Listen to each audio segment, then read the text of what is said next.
the now and here. Gaming tales you need to hear. Laugh and shout and sometimes sneer. Memories from all those years. Console wars and secret tips. Tips and tricks from pixel trips. News that pours from gaming sips. Critical minds and candid lips. And Generation X gaming show. Tune in where the thoughts flow. Rant and rave with words that glow. Weekly stories make them go.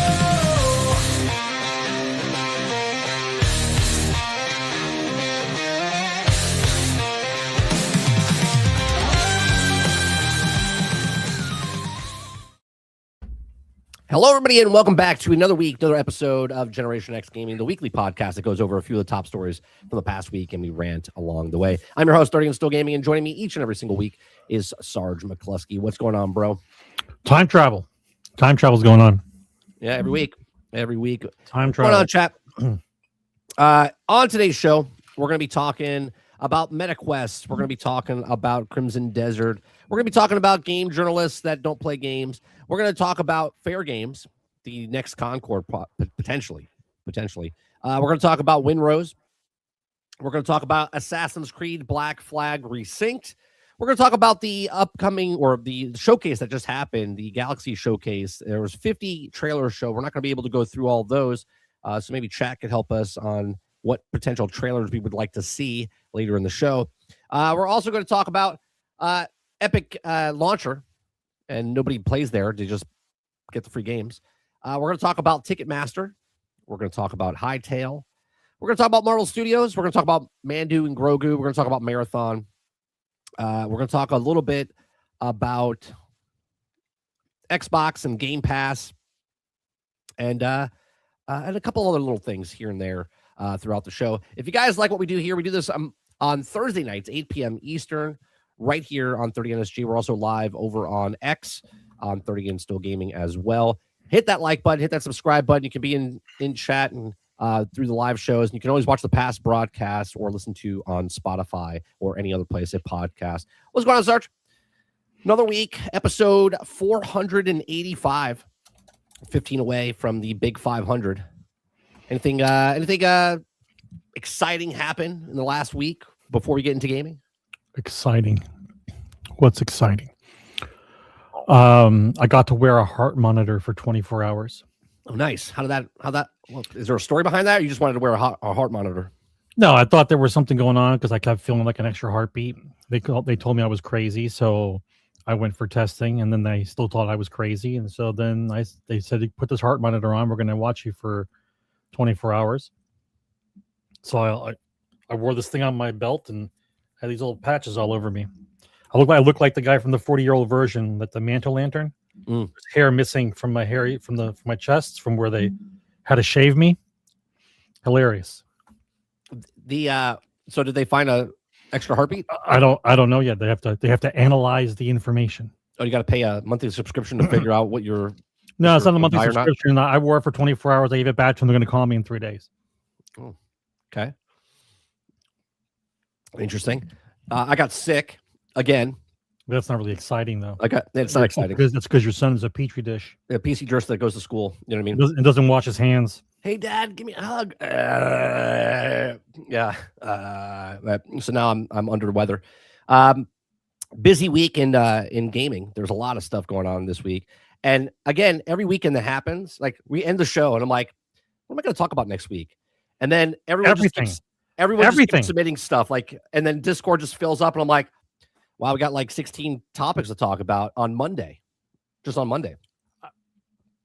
We're at maximum stupidity right now. I don't think the gaming industry can get any more low IQ than they are right now. Did you see this morning when I was talking about, we're going to talk about a little bit tonight, about the journalist that played the game and was like, I really wish this had a single player. I spelled his, I couldn't get his proper last name spelled correctly. I mean, I'm looking up his articles. It's Fenlon. Lon. Yeah, I gotta look up his articles. Lon. Yeah. I was just like, what is happening right now in the industry? Well, you're listening to low IQ people. You're listening to people who you wouldn't have talked to in school because they were in a different class of person than you were. Blue sniffers.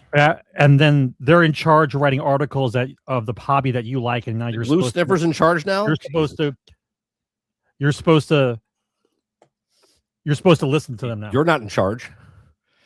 I mean, not here. I'm exhausted, bro. I'm exhausted. They talked about the Battlefield. Okay, like the Tactical Brit. Like I like him. He does good content. But he talked about the Battlefield update and the roadmap. Like the game had just released and some cool shit was coming. As opposed to you're a traitor. The game is crap. They harvested a bunch of money. No one cares. And no one gives a shit about a roadmap.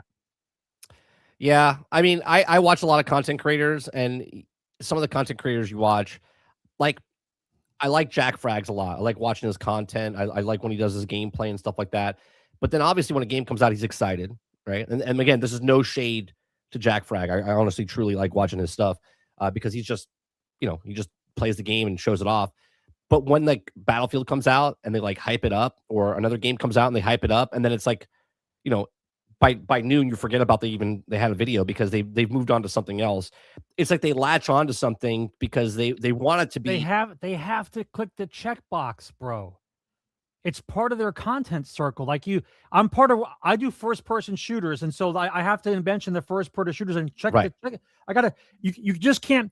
You can't destroy your own content if you're trying to harvest content for views, right? This is the problem with everything that's happening. Everyone's trying to do the same shit. So in order for you to get clicks, you have to be part of all the circles, even though half the circles aren't worth listening to because there's not enough content to go around. You just can't call it out. That's the issue. It's garbage. You were fooled. You paid the money and it's garbage. And even if you still play it, I don't believe you. I saw the numbers. Right. Nobody's playing. Nobody's playing. They're lower than, actually, were they higher than Marathon? Kirby says Battlefield's ruining Marathon, not just that, not that Marathon.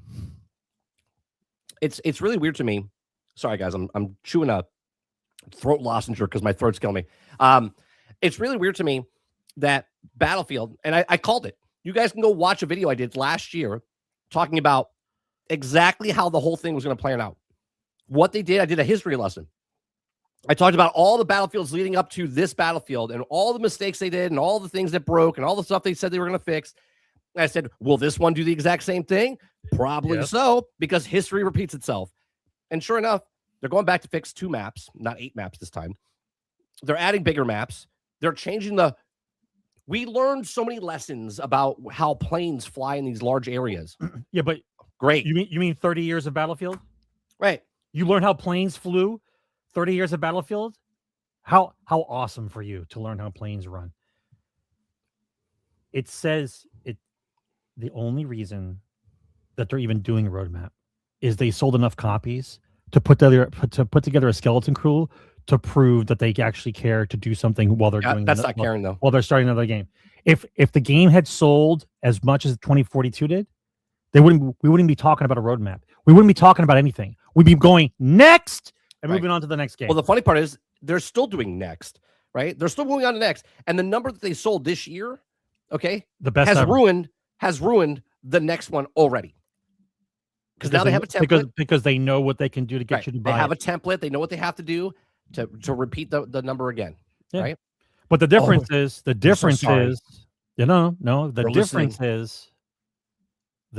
is that Call of Duty would have to suck just as hard in order for that to happen again. If Call of Duty comes out in a better state than this trash fire that happened, then Battlefield ain't going to be selling the same number of games. Well, Battlefield's not going to sell the same numbers anyway because now by 2028 they're going to have every year Battlefield. Sure, they will. So it's going to be Battlefield is today. Real nice. Yeah, look what Battlefield is today. That's exactly the template they're going to make when it comes out yearly. So, all right, let's get to what we've been playing, huh? When we do stories today's chat, we have polls for you guys to be a part of as we do the stories. Not all the stories, but a lot of the stories. All right, let's what we've been playing.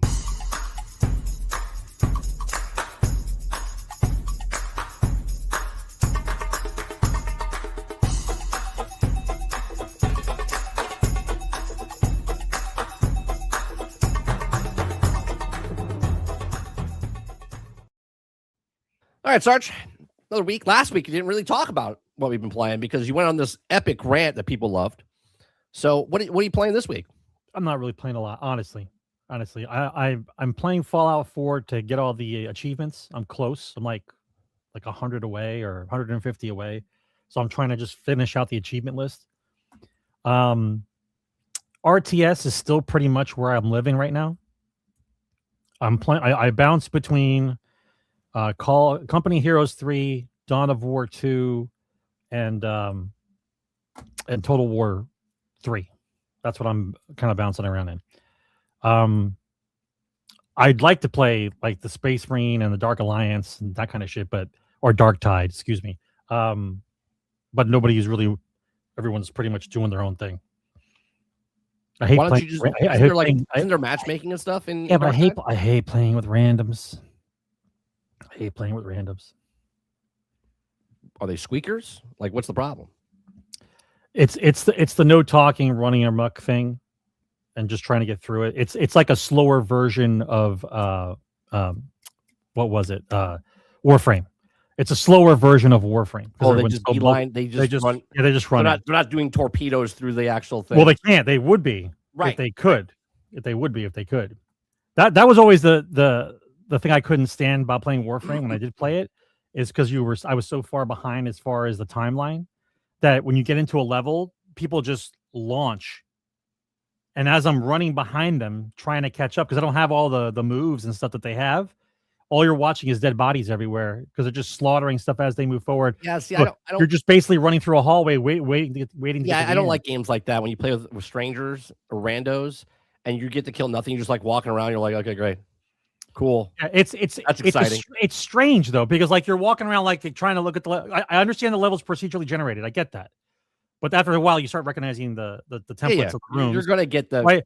But you see them jumping and flying around in the corners and crossing over, and it's like I don't even know where to go for the mission. I'm just looking around trying to figure out where to go. Flick the switch, but they've already gone flicking switches, and that's exactly why I stopped playing Warframe with people, because everyone's like, "You want to play Warframe?" And you get in the game, they're like, and you're like, "That's it." You're in the game going, "What do I have to do?" It says collect, or it's done. All right. Right, cool. Right, and it says like you have 3 seconds to get to you have 10 seconds to reach the extraction point. It's over. I'm just like, this is not fun. I don't like getting pulled through anything. Okay, like I want to play the game.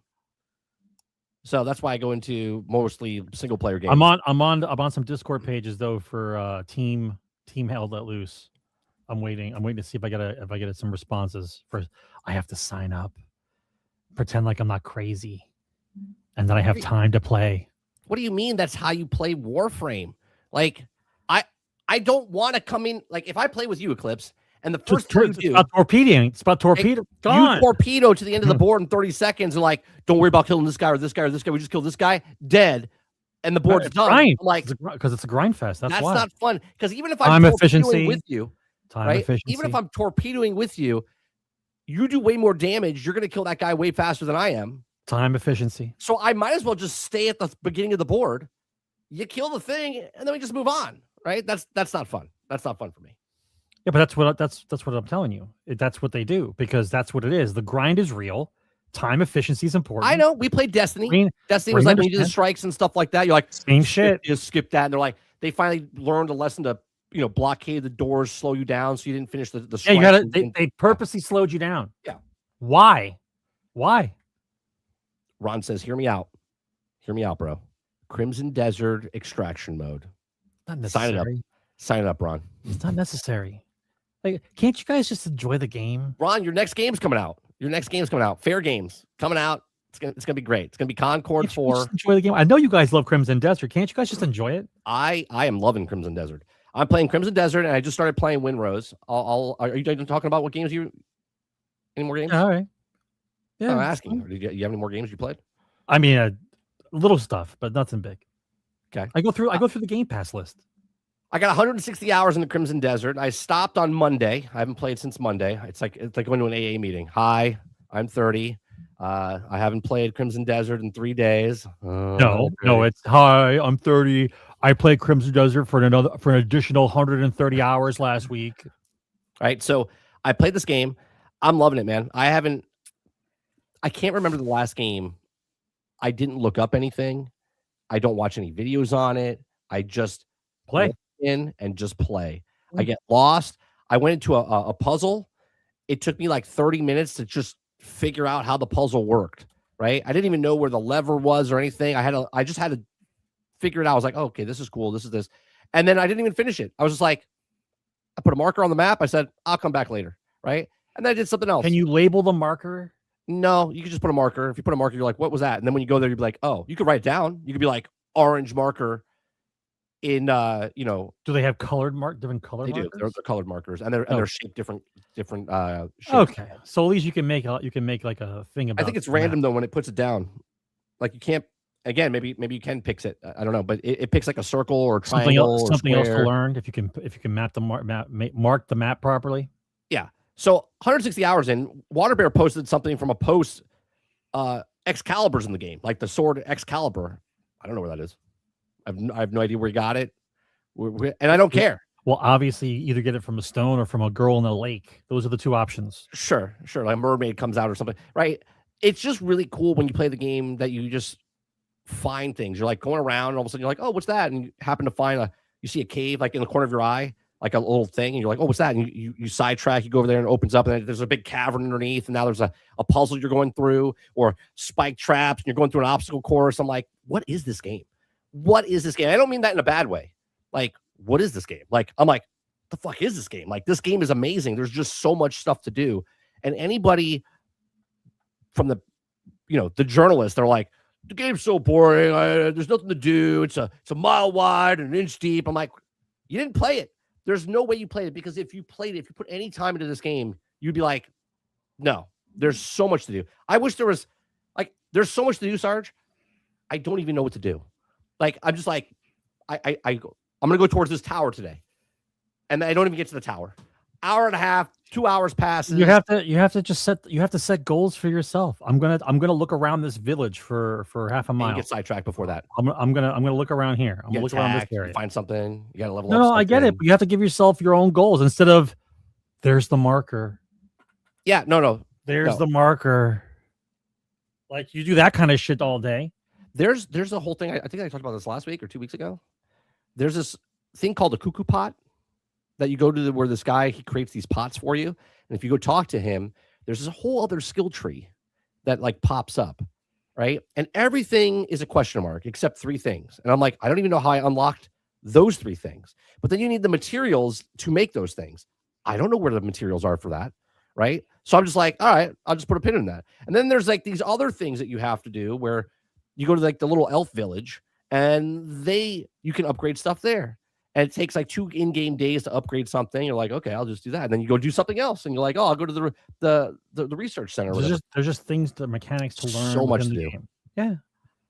Did I say this last week, chat, or did I say this on Monday? I think it was Monday. I found a lion, okay, in the wild. Okay. It's a legendary lion. I got my ass kicked because I was using the girl character and she doesn't have anything leveled up. So I was just like running around and all of a sudden a lion attacked me out of nowhere. Okay. And I was like, what the fuck is this? I was like, oh my God. And then I started killing it. And then it showed up on the map. And when it shows up on the map, it shows you a lion has like some X's on it. It's a legendary lion, meaning you can get it and capture it and then have a lion as your mount. It's a legendary mount. So I'm like, because I found the horse that did the same thing. Okay. So then you can find the rhino then. Oh, there is a rhino at the circus. So I'm hoping there's a rhino in the game. That'd be badass. Well, like I said, you're going to ride a rhino. I think they're going to put a rhino in the game if it's not in the game already. If there's a lion, there's a rhino. Well, there's a lion you can ride at the circus, and you can attack people with it. You can get on it and then run around and have it attack people. Why? Yeah, why not? Well, that's because you need to practice riding a rhino. That's why you're going to find them later on. Well, I'm not on the rhino. You can't get on the rhino or the hippopotamus. Hippopotamus would be pretty cool too. That's even worse. Hippo's even worse than a rhino. I haven't seen an elephant yet, but I'm assuming there's elephants. Do you know how mean a hippo is? Yeah, they're pretty vicious. A hippo makes a rhino look like a kitty cat. The other game I'm playing, besides this massive game of Crimson Desert, is a new game that just came out. It's an early access. It's called Windrose. It's a pirate game. It's the closest thing to Black Flag that you've gotten since Black Flag. Okay. The amazing part of this game, I don't buy Ubisoft games.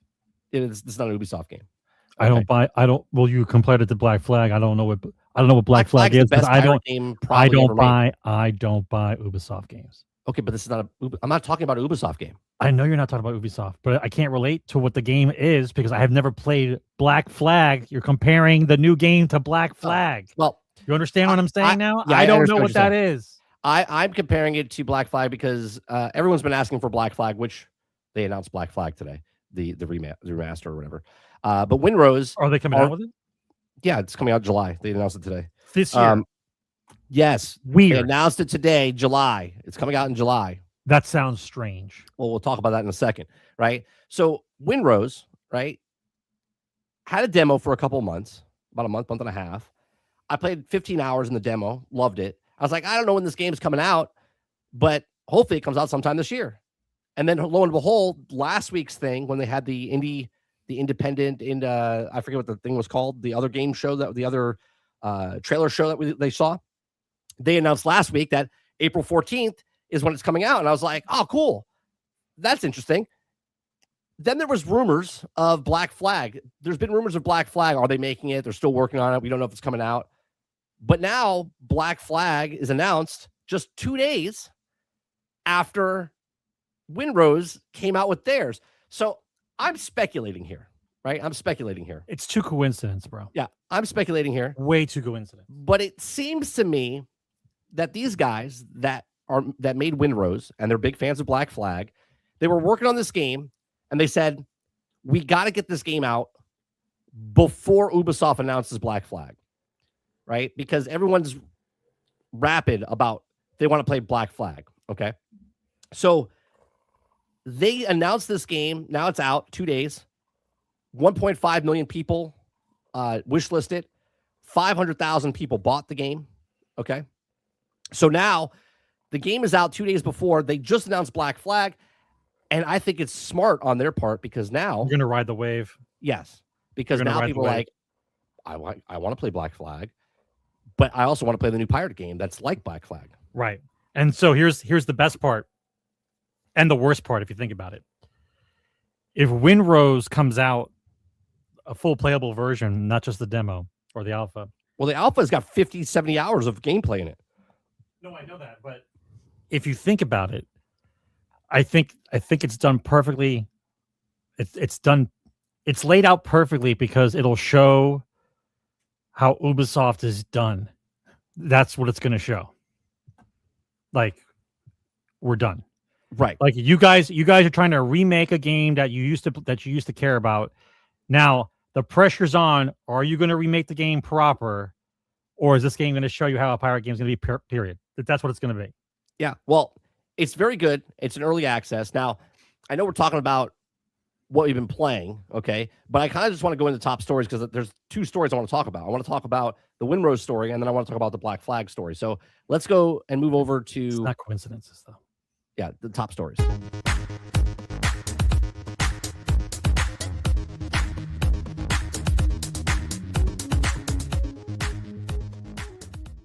It's not a coincidence, though.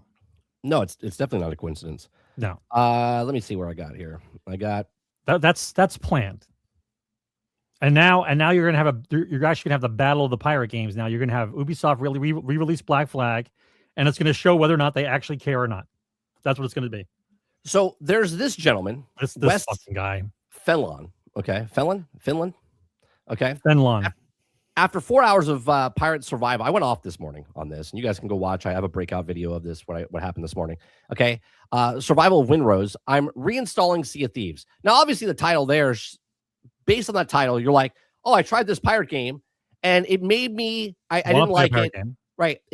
I didn't like it, and now I'm going to go play the other pirate game, which is Sea of Thieves. Which, again, the two comparisons here, okay, is you're comparing Rare, who's got hundreds of employees, millions and hundreds of millions of dollars behind the game. It's been out for a decade because it was 2 years in testing and then 8 years out in the open, right, for actual. So 10 years total development time of this, plus all the other years they had before the 2 years of early access. And you're comparing it to a game that's been out for 2 days, okay, made by 15 people. Well, To be fair, they have nothing else to compare it to. Sure, I guess. Right? That's what. First of all, he's reinstalling it, which means he really He hasn't been playing it. Right. He doesn't like the pirate game anyway. If you really enjoyed Sea of Thieves, it would be on your hard drive. And if the game that he really likes is not on his hard drive, that tells me that his hard drive isn't big enough to hold the games that he likes. Because I don't think he's a gamer. After reading the article, I don't think he's a gamer. Call me crazy. Well, he played it for 4 hours, right? And at the bottom here, okay, yes, he played it for 4 hours, but not consecutively. Right, but at the bottom played it for here, 15 minutes here and there. Right here, this little sentence right here. I'm going to highlight this. Okay.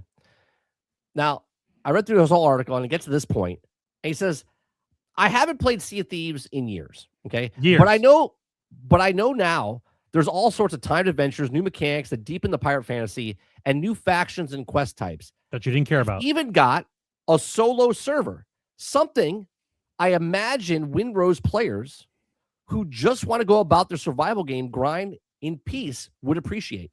The game is single player. Okay. The game is solo. It's in the description of the actual game itself on the Steam store. Okay. This right here, I know people think maybe I'm blowing this out of proportion. This right here, he's a journalist. He's supposed to be accurate. Negates everything that this man said before this. You're a journalist. Everything. Facts are important. Okay. The fact that he didn't even know because he didn't play, he played with another guy, one of his buds, says so much to me where he's like, all you do to steer the ship is push W, right? He doesn't tell you of all the other things that you can put on your ship. If you get your ship, he hasn't even got his other ship. Okay. He's just talking about his little dinghy boat that you have. Okay.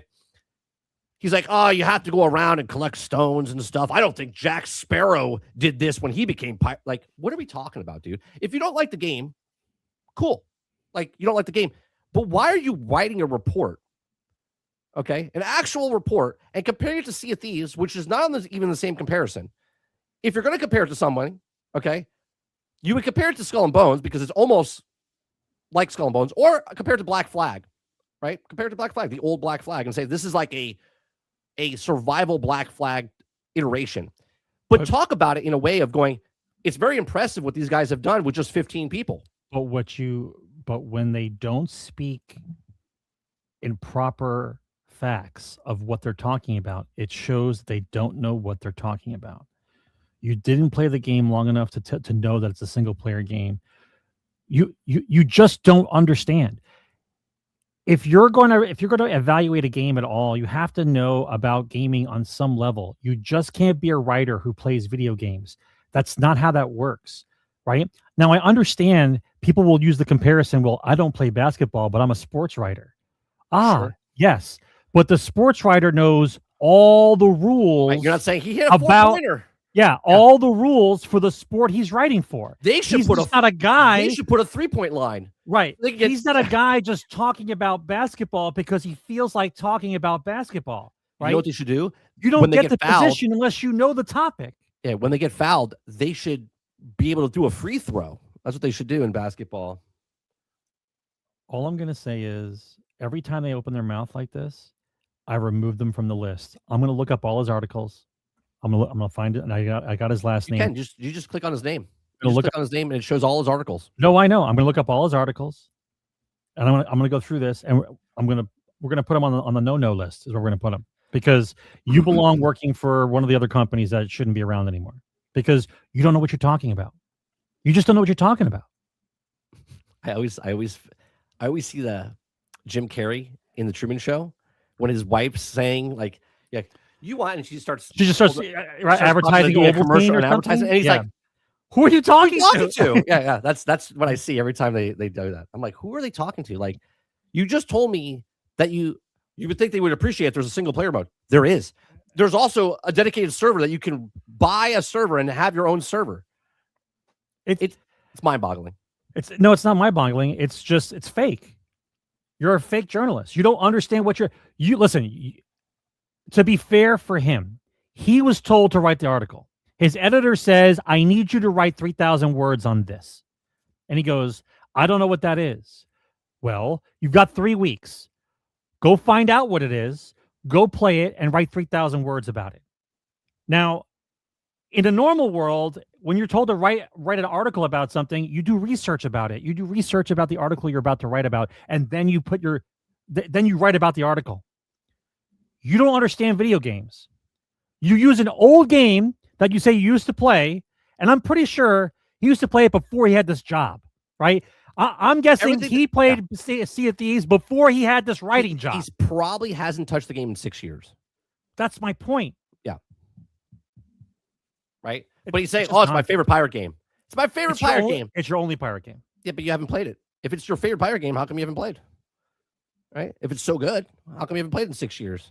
Right? So sticking with Winrose. Too many other games I have to play, bro. I got to play. Sticking with Winrose, we hold on one second. Sorry.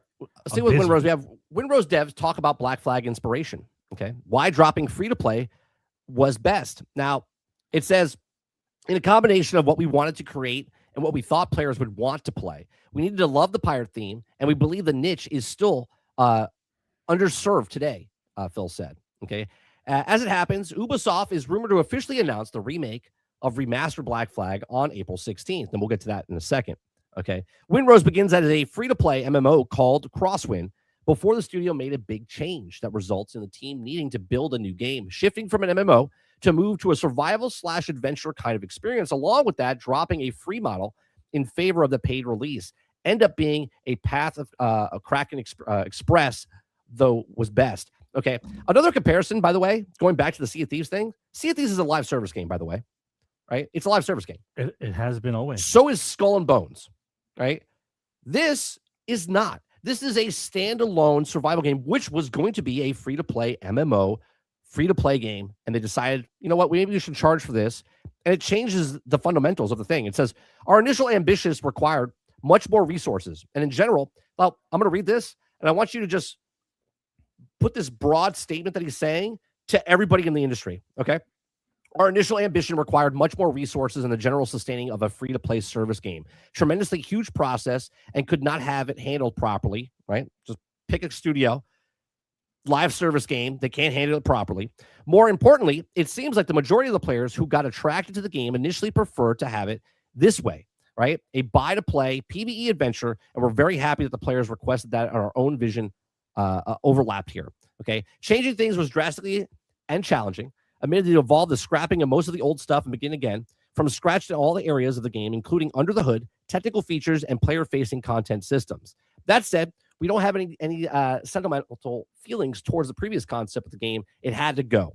He says, as for ditching the free-to-play model, Phil said, sustaining a live service free-to-play game would have required the team to release more and more content to keep players engaged and spending money. Okay. He says these resources are now used to improve the core game without the need to worry about the consistent flow of monetization content. And this is not like one model is bad and the other is good. Oh no, I'm gonna put words in your mouth. Okay. One is bad and one is good. And the good model is make a game, sell the game, right? Because the live service destroys everything about a live service game. Okay. Because you can't sustain it. Look at all the live service games. They all are failing in some way, shape, or form because they can't sustain by making content for it. Because you don't have the population to do it. Right. Right. It says monetization content. This is not like one model is bad or good. It says we simply believe that we have now fits our team and our players much better.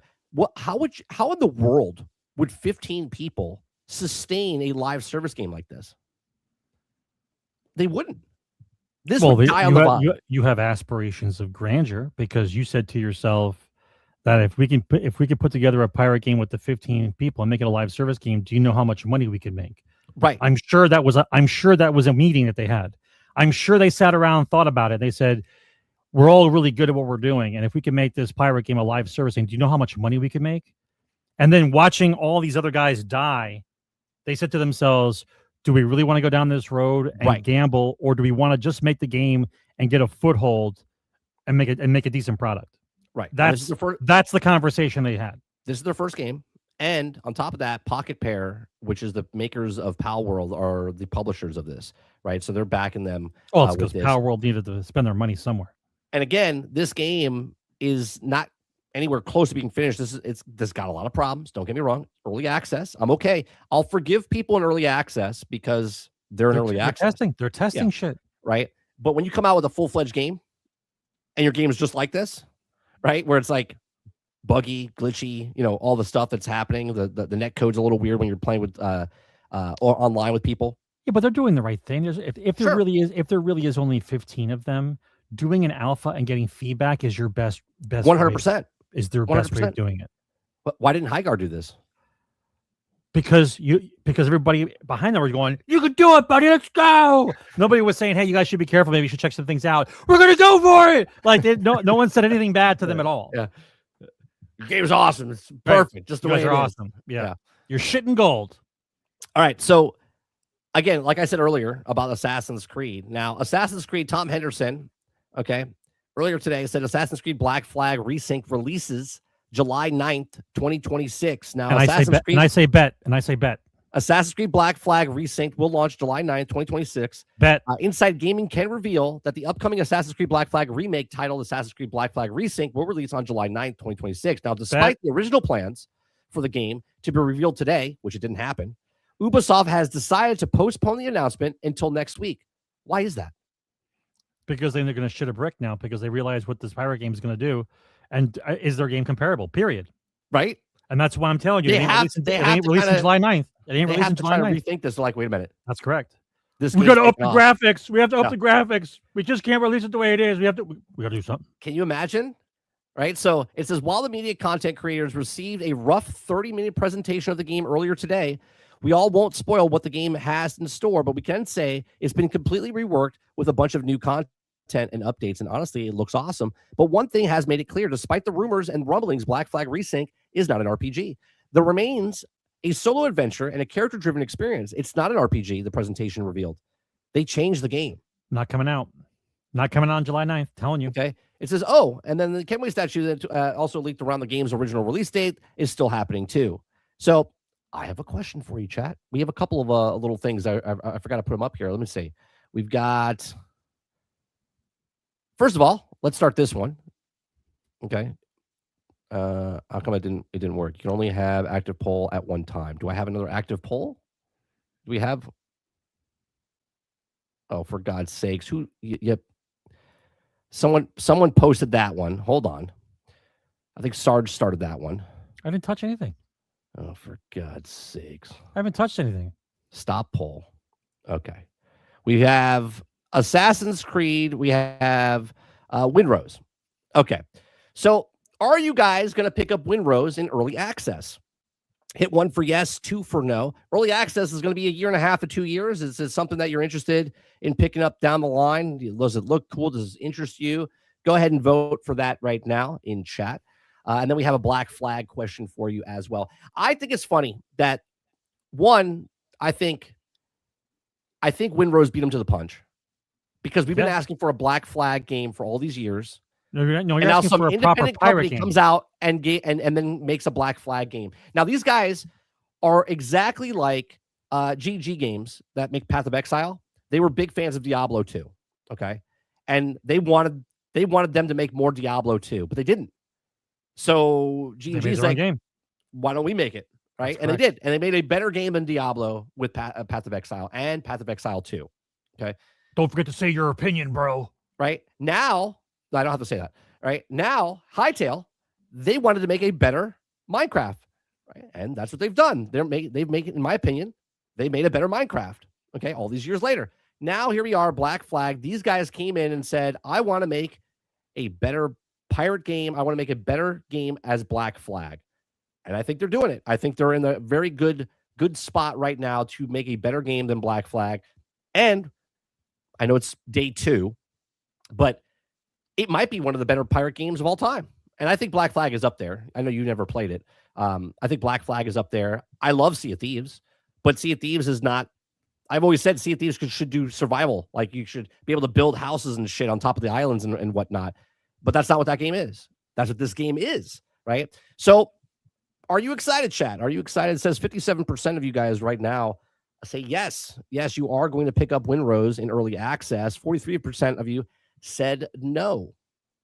Okay, so let's move that over to this side. Yeah, and we'll stop the poll there.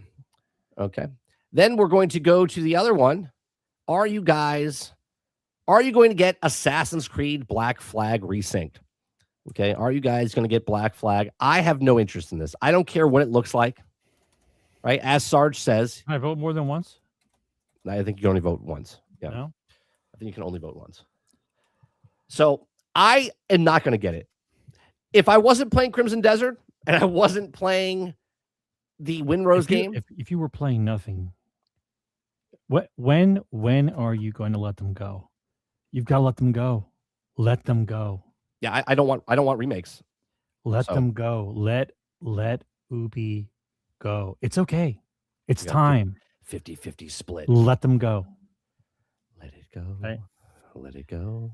It's just time. But name one IP that hasn't been completely nuked and totally nuked from the ground up since the last 5 years. Every IP has been completely and utterly destroyed. Every single one. The only one that's left from the golden age of gaming is Grand Theft Auto. Is the only one left. Everybody else has shit and destroyed everything else. That's what I'm waiting for. I'm waiting to see if the last great Titan god of yesteryear is going to die or not. That's what I'm waiting for to see. Yeah, I want Ubisoft to make new games, right? I don't want them to continue making remakes and remasters and now but they already resync. told you. They already told you that's exactly what they're doing. They are doing exactly what you think they're not going to do. That's exactly, they said it out loud to everyone, including the shareholders. We are doing the same shit. That's what they announced. So that's it. Get ready for another Assassin's Creed. This Remake. one will be the story about a paraplegic boy in a wheelchair who lost both his parents and has a blind dog that he has to take care of. And you have to see him through his coming of age tale as he rolls around Chicago, right? Like that's what's going to happen. It's not going to be pretty, bro. It's not going to be pretty. All right. So the poll goes 57% says yes, we are going to get Assassin's Creed Black Flag resynced, and 43% said no, you're not. So there you go. The next topic I want to talk about, Sarge, is let's talk about the next Concord, in my opinion. Okay, the next Concord, in my opinion, which is PlayStation Fair Games, is also preparing to enter the extraction market. Okay, now we all know that Marathon's doing so well. It's doing so well for PlayStation and for the gaming industry, right? That they said, you know what we need? We need another extraction shooter to throw in the mix because why not? Why not, right? And then we all know we have another story as well, and I'll get to that in a second. Another extraction shooter might be coming into later this year, right? So documents sent to Insider Gaming indicate that the Haven Studios' upcoming multiplayer game, Fair Games, will lean into extraction shooter genre with a dedicated game mode. The game, which revealed in 2023, was sparked several rumors and reports about the development troubles, notably issues with the studio ability to find the fun factor. Yeah, that's always a good sign when you make video games and your team has a hard time finding out the fun factor. Yeah, we're gonna put this because gamers, they're really tenacious, and it's really hard to figure out what they think is fun. Not to say you could just, I don't know, open up a web page and look at the games that did well and what the hell fun actually looks like. I don't know what we're trying to accomplish here. How is it you don't know? You're in the market to sell games to guys and you don't know what fun is. You don't know what it is. They have no idea what fun is. Right? Which is mind-boggling, right? Mind-boggling. Despite those, it's not mind-boggling though, because it is mind-boggling. No, it's not, because they forgot they don't look at the market. The market is men, boys growing up, and guys. It's a guy industry. Do girls play? Yes. Do you know gamer girls? Yes. Are there girls who play games on stream? Yes. The number of people who play, it's a guy market. You are supposed to sell to us. If you can't sell a game, that means you can't sell games to guys. That's your problem, because you think the other group's going to buy your game. They don't. We do. So it's just not hard, bro. It's not hard. Well, I think it's mind-boggling that there's been developer conferences and other studios that say you got to have that 30-second loop. If you have that 30-second loop, you can make an entire game with a 30-second loop. Here you are with a game that's in a extraction shooter, first person, third person, whatever. Okay. And they're like, we just can't find the fun. We're still making the game, though. We just don't know if it's fun. Despite the issues, though, PlayStation has continued to invest in the game with the next playtest scheduled for this weekend. Officially, the game has described as 2023 as a competitive heist experience, which didn't reveal too much about the game. Would be fun, or would be. But in short, at least for one of the game's flagship game modes named Cargo Heist, it's basically an extraction shooter with the objective, think marathon, with a contract for those who have played. Right? Why would you use that as a descriptor? Because why would you use that as a descriptor? Because the person writing the article is like, well, marathon. Think marathon with a contract for those who have played? Yeah, because they know what the contract system is inside marathon. Bro. Do you want people to buy this game?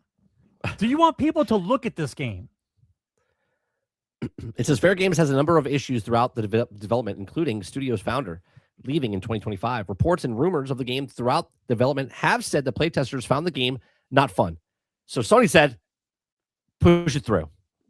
We paid for it. We might as well put it out, right? Which Inside Gaming understands has been a persistent problem throughout the game's development. Frankly, it doesn't bode well for the game when it's considered that Bungie's latest game, Marathon, has struggled to retain players despite the high metric reviews. Could you imagine? Can you imagine this, Sarge? Hold up a second. What about a Fair Game comes out and more people play Fair Game than Marathon? What do you mean if? But I'm saying, when? You think when? No, I don't think Fair Game is going to make it out of the starting gate. Bro. Fair Game is not going to be. I think Fair Game has a possibility of beating Concord in 13 days. Well, let's not get too hyped up. You can't just say you're going to let this game that you don't even know anything about is going to trump the king. Okay? You can't just start claiming that shit minute one. You got to let things cook a little bit. You just can't start shouting shit out like that. Chat's gonna get all twisted, right? They're already trying to figure things out as it is. You're gonna tell me that this is gonna beat it? No, come on, man. Relax. Let things happen. I like how no one's voting. I like how no one's voting on this one. Only one person's voted. They said, "Is Fair Game going to be the next Concord?" One person said yes. Nobody wants to vote. We're just letting that one person. No, there's too many polls. You feel like you're being tested. They're trying to relax, right? And they feel like they're taking a true false test. The community said, we'll take one vote, and he speaks for all of us. So, yes, it will fail. It will be the next Concord. I get it. You didn't say there was a poll. There's a poll. What do you mean? It's on the screen. You guys don't see it on the screen? It's on the screen. Nope, it's on the bottom. It says no polls popping up. That's what it says. What? That's probably the problem why no one's participating. They don't even see the poll. No, see, someone voted yes again. Well, Fair Games, I thought, Water, here's how it works. I thought Fair Games is the name of the studio. Right? I honestly thought that Fair Games was the name of the studio. Apparently, Fair Games is the name of the game, which already tells you nobody knows what this is. Nobody knows what this is. Yeah, Prosy, the poll's not in the actual chat. It's on the screen, right? See where it says? Fair Game is going to be the next. Type 1 or 2 in chat. If you want 1 is yes. They keep 2 they keep saying there's no poll in chat. No, you don't. There is no poll in chat. It's on the screen. Just look at the screen. Yeah, it's on the screen right here. It's over here. Here, I'll move it. So it's over there. Here, so we can get Sarge. Yeah, no, we'll get it over here. It's going to be right under Sarge. There it is. But they're listening to you right below Sarge, and they don't see the box. Right? They're listening. Yeah. What do you mean it's not coming out? I want my vote to be a secret. All right, let's see. Okay, hold on a second. Here we go. Okay, I'm going to vote, right? I'm going to vote 1. See if it changes. No, it's not going to change. Okay, 1. No. Yeah, no, it changed. It changed. All you do is type 102. It can't change because everyone's hitting yes. It's not going to change. That's part of the problem. Well, for it to change, someone would have to believe that the game is going to do well, which they don't believe. So it's going to just stay I can see behind the scenes. I see how many people are voting. I see it changing. People are voting. It's just all yes. I think it's broken. It's not broken. Everyone's voting yes. Yes, it's going to be the next Concord. For fuck's sake. You guys have to let a game cook a little bit, man. Jesus. No. You got to cook the game. This is a shitty game. We want good games. We don't want another live extraction game. Is Fair Game free to play? It is, Eric Jones. It's a free to play game. It's going free to play, which means it sucks. Krebsy, you're gonna. I mean, Krebsy thinks it's not going to be the next Concord. You don't think it's going to be part of the Concordia timeline? First of all, that's a tall order. To say that the game you know nothing about is going to beat the king, I don't know what you guys are thinking. You have to let the game cook. You can't say that yet. You got to wait. Maybe it doesn't beat the 13 days. 13 days is really hard, right? The studio's got to close down as well, right? That 13 days, the game we has need to fail. homeless people. In order for us to be correct, we need homeless people. Fail, and the studio's got to close in 13 days. That's a big order to fill, okay? But it will be the next Concord. It will fail. It won't last more than a month, 2 months, right? You got Higard only lasted 45 days. Wait, are the characters in the game knowable? Are the characters from something? No. They're just characters that they made up? Just new characters. It's a heist. Just guys they made up? Yeah, it's a heist game. Yep. Oh, it's a heist game. Yep. Can I change my vote? Yeah, holy crap, that's right. The Hunter's Gathering is Concord 5. Yes. Yep, that's exactly right. I mean, I think you guys are being too harsh. I think you've all been jaded because of all the negative media. I think you guys are become jaded. You should let the game open up a little bit. Let's see what happens. No one's playing this game. You guys are making me look good as far as cynicism goes. There's another game that comes out, I think, this week, which is Capture the Flag, like the last captured flag or last flag captured or whatever it is. That Capture the Flag game, like the tag, whatever. That's coming out. We'll see if that lasts long enough. Concord is getting sequels real fast these days. Yeah, it's Concord 1, 2, 3, 4, 5. We could have 7 by the end of this year. I mean, I'm not going to die on the hill, Tarnish. It's once again, I don't tend to use my old age as a flex, but after you've seen enough crap, you kind of know.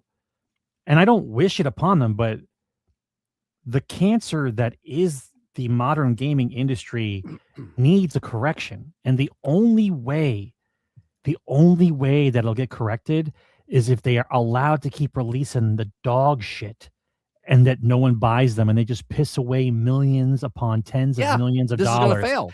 And so that's the only way to remove these cocksuckers from the industry, right? The middle management has to be erased. Yeah, but so you agree that this game's going to fail then? No, I don't think it's going to fail. I'm hoping it'll fail. See right, that so there's a difference between with us. There's a difference between open cynicism and wanting things to go well. Like I need to remove the cancer. Yeah, but you're saying I'm hoping this game does well, right? You got to be positive. No. For this game, for the correction to happen, this game is the next data point that has to fail to get the gaming back to the point where it was. Yes, but to get gaming back to where it was, you have to allow developers to make the game that they want.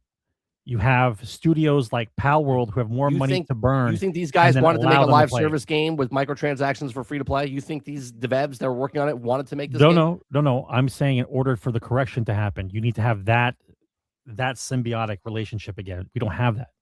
We have a bunch of middle management barking orders at developers who don't even know each other, and they're told to make a game that they don't like because they're trying to chase a trend. That's the difference. We saw gameplay, didn't we? Like I'm moving the goal 2 years ago. I'm the cynic. Because the way you made it sound earlier, the way you made it sound earlier, like you guys have to let it cook. Like you have to make it come out and let it. Only because you guys know nothing about it. Like zero. We do. We saw gameplay. We saw trailers. We saw what it was. We know it's a live service game. We know it's an extraction shooter, right? We know all these things. Hello. You need to have that. It's the next in line. You need to have that high guard moment. You need to watch it the way it's supposed to come out. Like you have to watch it. I'll put it out there. I hope this game comes out and it does better numbers than Marathon. because that will say a shit ton to the industry going, wait a minute, Bungie, fair game? Now, obviously, it's free to play. Bungie's $40, right? But just for the player base to come in and play this game more than that game would be hilarious to me. It's almost like the guys who work there, they already know the outcome, and they don't want to leave. They want the unemployment check. So they're just going to follow orders and release a non-knowing IP in a in a trend-chasing genre just so they can release it, fail, get fired, so they can collect their check and move on. Like I think that's the goal. I'll be honest, I think that's the goal. Because if you hate the company so much, you can't leave. Because if you leave, you don't get unemployment. But if you get laid off, you're collecting a check, right? So at this point, knowing full well that a free-to-play game with no ties to anything is going to fail. I think they know what they're doing. I think they're just going through with it because they have to, because they got to collect the check. Well, yeah, because it's been in development for 4 years. I mean, 4 years, and you don't even want to charge anybody anything, right? You don't want to charge. They have right? confidence. You're making a game for 4 years. You don't want to charge anyone anything. You just want to play and not fun. It's free to play and not fun. By their own words, they can't find the fun in their game. Free to play. Right. Good luck to you. Good luck to you. I don't get it. It's like trying to sell me a car with no wheels. I don't understand what you want me to look at. Krebsy, I know everything I need to know about this game. Everything I need to know. I know there was development problems. I know it's a free-to-play game. I know it's a live service game. Okay. I know it looks like dog shit. I don't care about the cinematics or not. I didn't like the art style of it. Okay. I know everything I need to know about this game. I don't need to see one single frame rate of this game. This is dog water on arrival. Thanks, Krebsy. I just want to say thank you. Right? I'm trying to be a little bit democratic here about, do I want to see more corporos removed from the industry? Yes. Do I like to see people get fired? No. But do I want them to get fired so at least they collect their unemployment check while they look for another job? Yeah, that's the better way to go. Unfortunately, it's the better way to go. You would rather be fired than quit in this market. I'm just. Frank Charles says, is Sarge talking about Anthem again? Yeah. I mean, listen, this is what I'm hoping, Travis. This is what I'm hoping. Like, there's just free floating particles in the universe, right? And if you guys understand physics stuff, you know that over time the particles attract each other and they start forming, and either you'll get like a planet or a new star. And like that's like developers in the void, right? We've got developers that have been hired and fired so many times that they're just free floating out there. And where I'm hoping that like-minded individuals will start gathering towards each other, and they'll form a bond, and they'll turn into a studio that makes the next Battlefield game that is 40K, right? And they use a different name. They change the name because they can't use Battlefield because it's corrupted. They change the name to something else, and they make the next game, and it gets the eyeballs that it needs, and everybody loves it, and it becomes Game of the Year, and we start this process over again.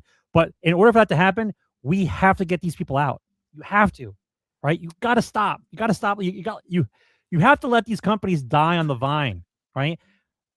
If we were to fire, let's just say 50,000 of these middle management pricks, okay. Right? Of these middle management pricks, right? Where would they go? Including all the drones that followed them into the studio that have no business being there because they know nothing about gaming. And then we take the group of people who are around making games every day, struggling to be noticed, right?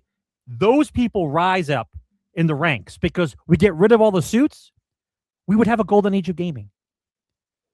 But in order for that to happen, we have to make it so expensive for the suits to stay that they have to go. They have no choice.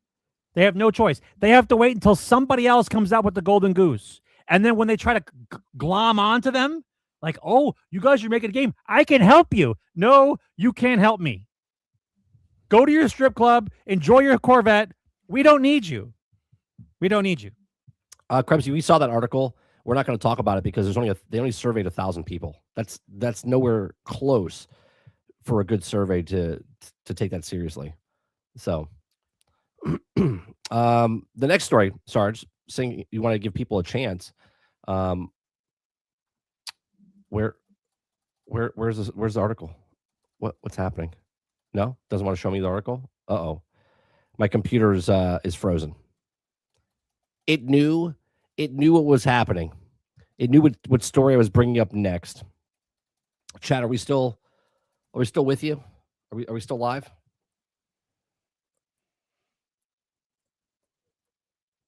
Oh, we'll see. Well, we got dumped. No, we're still live, but the computer's locked up. I can't do anything. Too many windows. I don't have that many open. I only have the platform and. Well, get rid. You know what it is? It's the widgets, bro. Get rid of the widgets. Oh, the widget's not up. All right, are we frozen? I don't know. I think we're good. I'm frozen up. There we go. All right. So let's can't talk shit about the industry. Yes, it knew I was going to talk about Marathon, and it was can't like talk shit about the industry. Already know about this. Can't talk shit about the industry. Already know. So Marathon testing a battle royale-ish and offering to casuals. Okay. So I talked about this earlier this week on the stream, the morning show, and they're bringing in a more casual based mode inside of Marathon, right? Because if we go look at Marathon right now, right, the new mode is in. Okay, the new mode is in right now into Marathon. Let's see, did it do anything? It looks like there's a bit of an uptick right there. You see it? Don't blink. Like if you're right there, right there was the new game mode that came in. It's a positive outlook. It is, and then it went back down because they came back, they played it, and they said, "Yeah, but those people were working. We're good. They're working. It's not the weekend yet, bro. Their people are working." It says, Marathon game director Joe Ziegler posted yesterday that after the latest well-received duo playlist test, the next idea, Dire Marsh sponsored, all they had to do, let's just be honest here, all they had to say is Marathon's in early access. That's all they have to say. You mean to just ignore the fact that you released the game and just it's early access and just them to fake out everybody and say, hey, we all know you guys are fun. By the way, it's early access. Because you think that's going to work? If you're doing 2-week trial, yeah, but if you're doing 2-week trials, oh, here's our duo list for 2 weeks. Here's our new game mode for 2. That's early access, man. You're testing stuff out. Just so you think that's how they're going to win back players by saying this is all just a test? I don't know if that's how they bring people back. I just think it's funny because it's a fully fledged game. $40, right? And they keep putting these little test modes in instead of going, here's our new game mode. They're like, here's our new game mode, right? Because they don't know if it's going to work or not. So it says you'll be eligible to enter the queue if you and your crew have a free sponsored kit, white tier equipped. It says you can also enter the pre-made duo crew filled off, pre-made trio, and also crew filled into a trio. And the queue will only be for the Dire Marsh zone. It says, Paul says here, Paul Tassi says, the idea here is to get everyone on the same playing field so that under-gearing players aren't running into far higher geared players, feeling like they also have a little chance to get against them, right? Even though it comes down to skill at that point. If I have a shitty weapon, you have a shitty weapon, but I'm a better player than you, obviously. But anyway, with a good kit, aren't forced into a filled team using free kits in this mode. You'll also be able to collect gear as you go and face off against other teams who are starting at the same point. So he says, so it's a battle royale, because in a battle royale, you all drop on the map and then you run to a chest and you try to find, the best gear possible to go up, but you all start the same. You're not coming in with anything, right?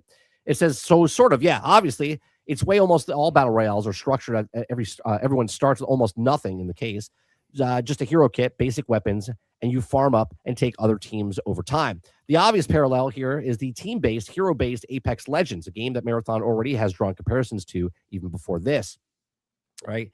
He says there is a difference, though. Lots of AI enemies, no storm circle, and no need to be last team to win, right, to extract. But the setup is close to the same as a battle royale.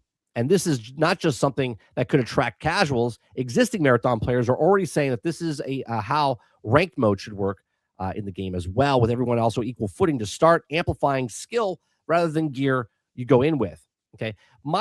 I said this earlier in the week. Is that a shot from Borderlands? No, that's Apex Legends. Go back to that screenshot. Let me see that again. It's Apex Legends. Okay. So the problem, okay, I see with this is they created the game that they wanted, right? They made a game, they sold that game.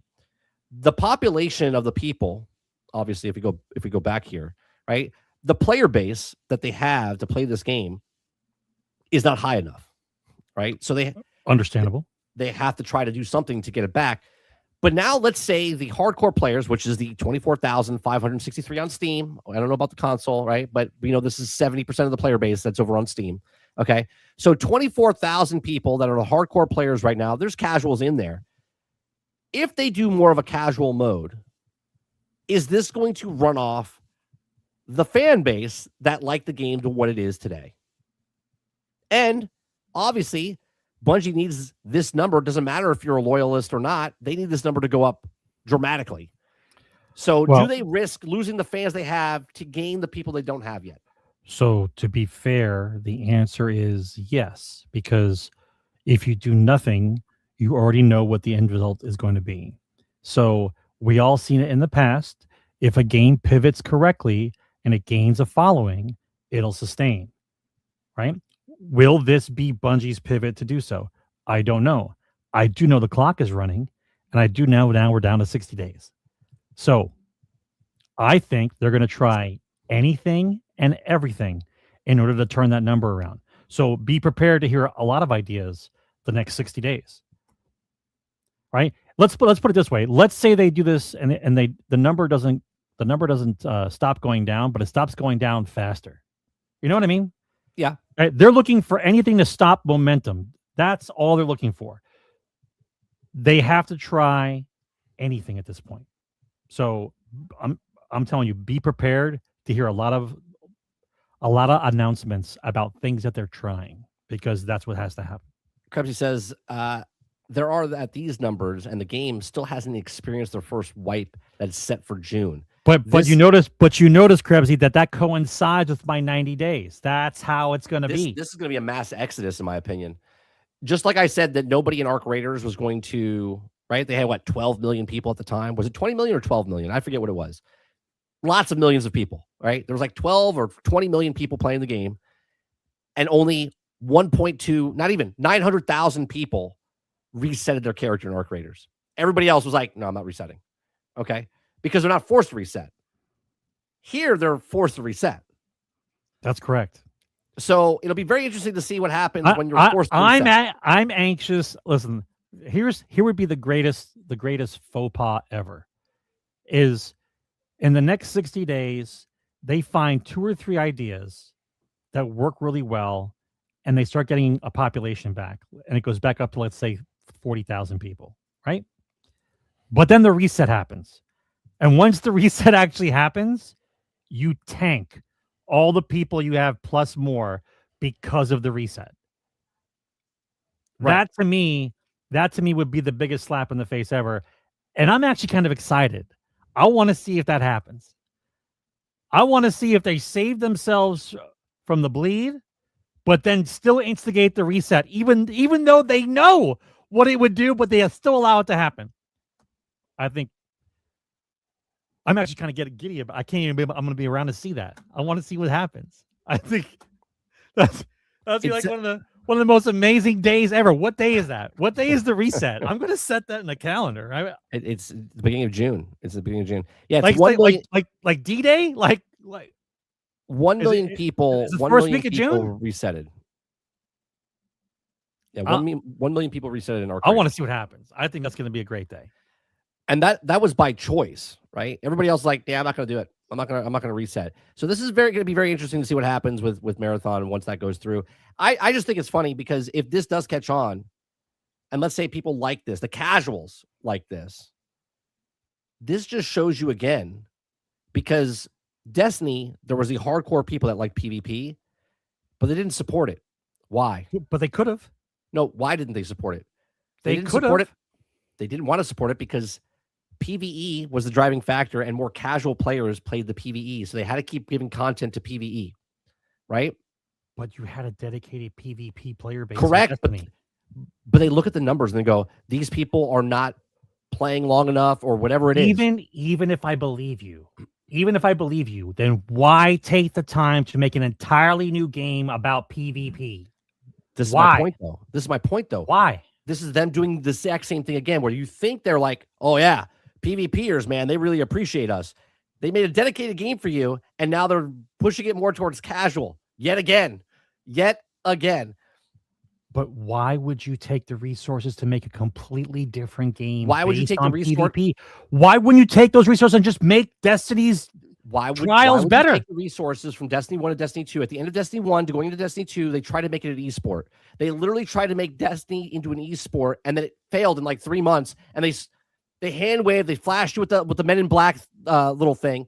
Yeah, and then they went, oh, and then they didn't support. Yeah, but not being an esport doesn't mean throw PvP into the trash. But that's what Bungie's doing.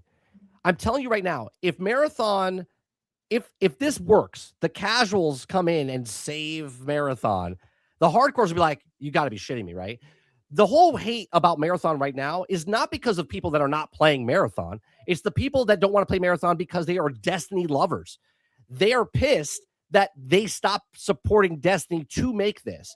And then Destiny and Bungie is like, well, we wanted to make this hardcore extraction shooter. They got the hardcore guys to come. And now there's not enough of them. So they're like, well, how do we get more people to play? Enough of them before. Do you understand? You understand the catch-22 here?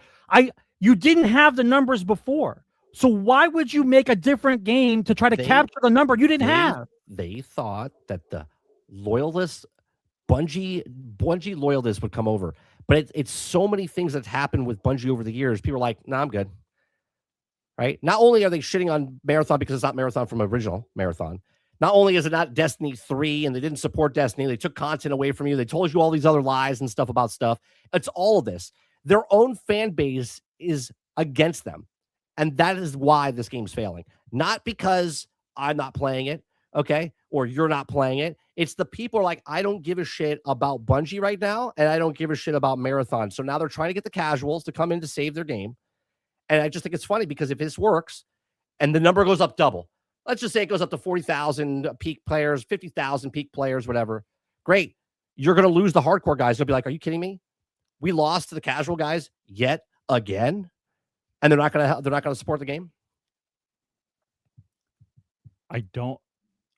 Wolverine's been in longer than most of us. I think he's been playing. He's one of the top players, one top guys in trials. Wolverine, let me ask you the question, right? Is there or is there not still the player base that wanted to play trials and the PvP version of Destiny? The population was there. So why the complete abandoning of it to make another game if you know the population wasn't there? It doesn't make sense to me to do resources for a game mode that you know you didn't have the population for anyway because you weren't willing to spend it in the game where most people were still playing. You got to remember though, when they started making this game 6-7 years ago, that was also the time frame of when Destiny 1 to Destiny 2 was happening. You understand? So at the pinnacle of when they started making this game is when PvP was at its highest. And they're like, oh, they're asking for dedicated servers. They're asking for all this stuff for PvP. They're like, well, let's go make this PvP game for them. Because they started development of this when it was at the peak. Yeah, that's great.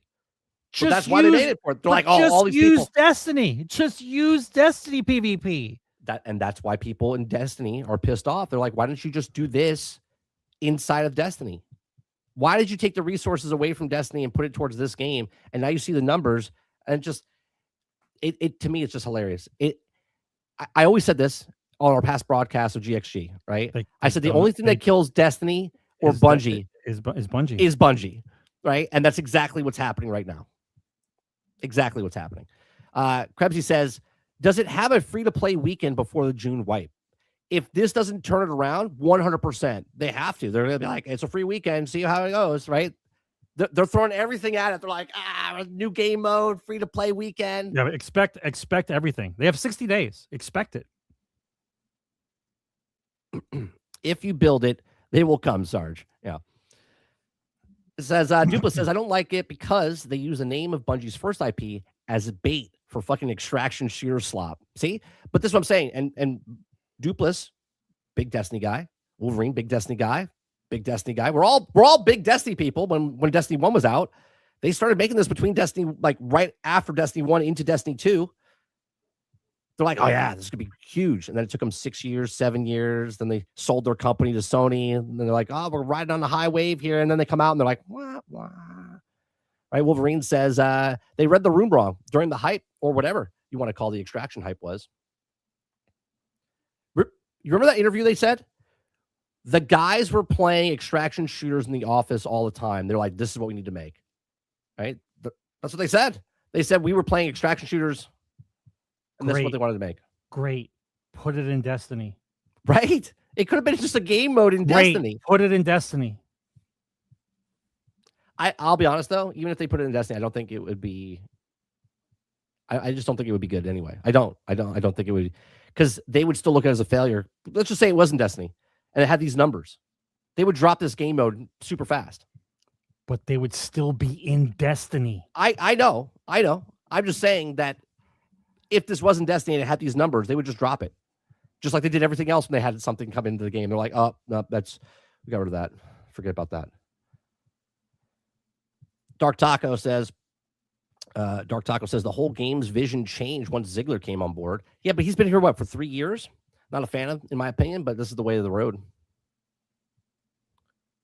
Let's see. Excuse me. Sorry about that. Is that for real though, Wolverine? Is that for real? They were playing extraction shooters while paywalling trial skins on the exotic gun. Jesus Christ. Is that for real? It's so ridiculous that these guys do this to themselves, right? They're like, we have the most successful game. Remember, Destiny 2 almost failed. They talked about it at GDC. Literally almost failed. It closed. And you thought they sold 15 million copies of Destiny 1, went from high horse to almost didn't make it to drag it out as long as possible, to leave that franchise, to go make a new franchise of their old franchise. It's nothing like their old franchise, to make an extraction shooter that's dying on the vine.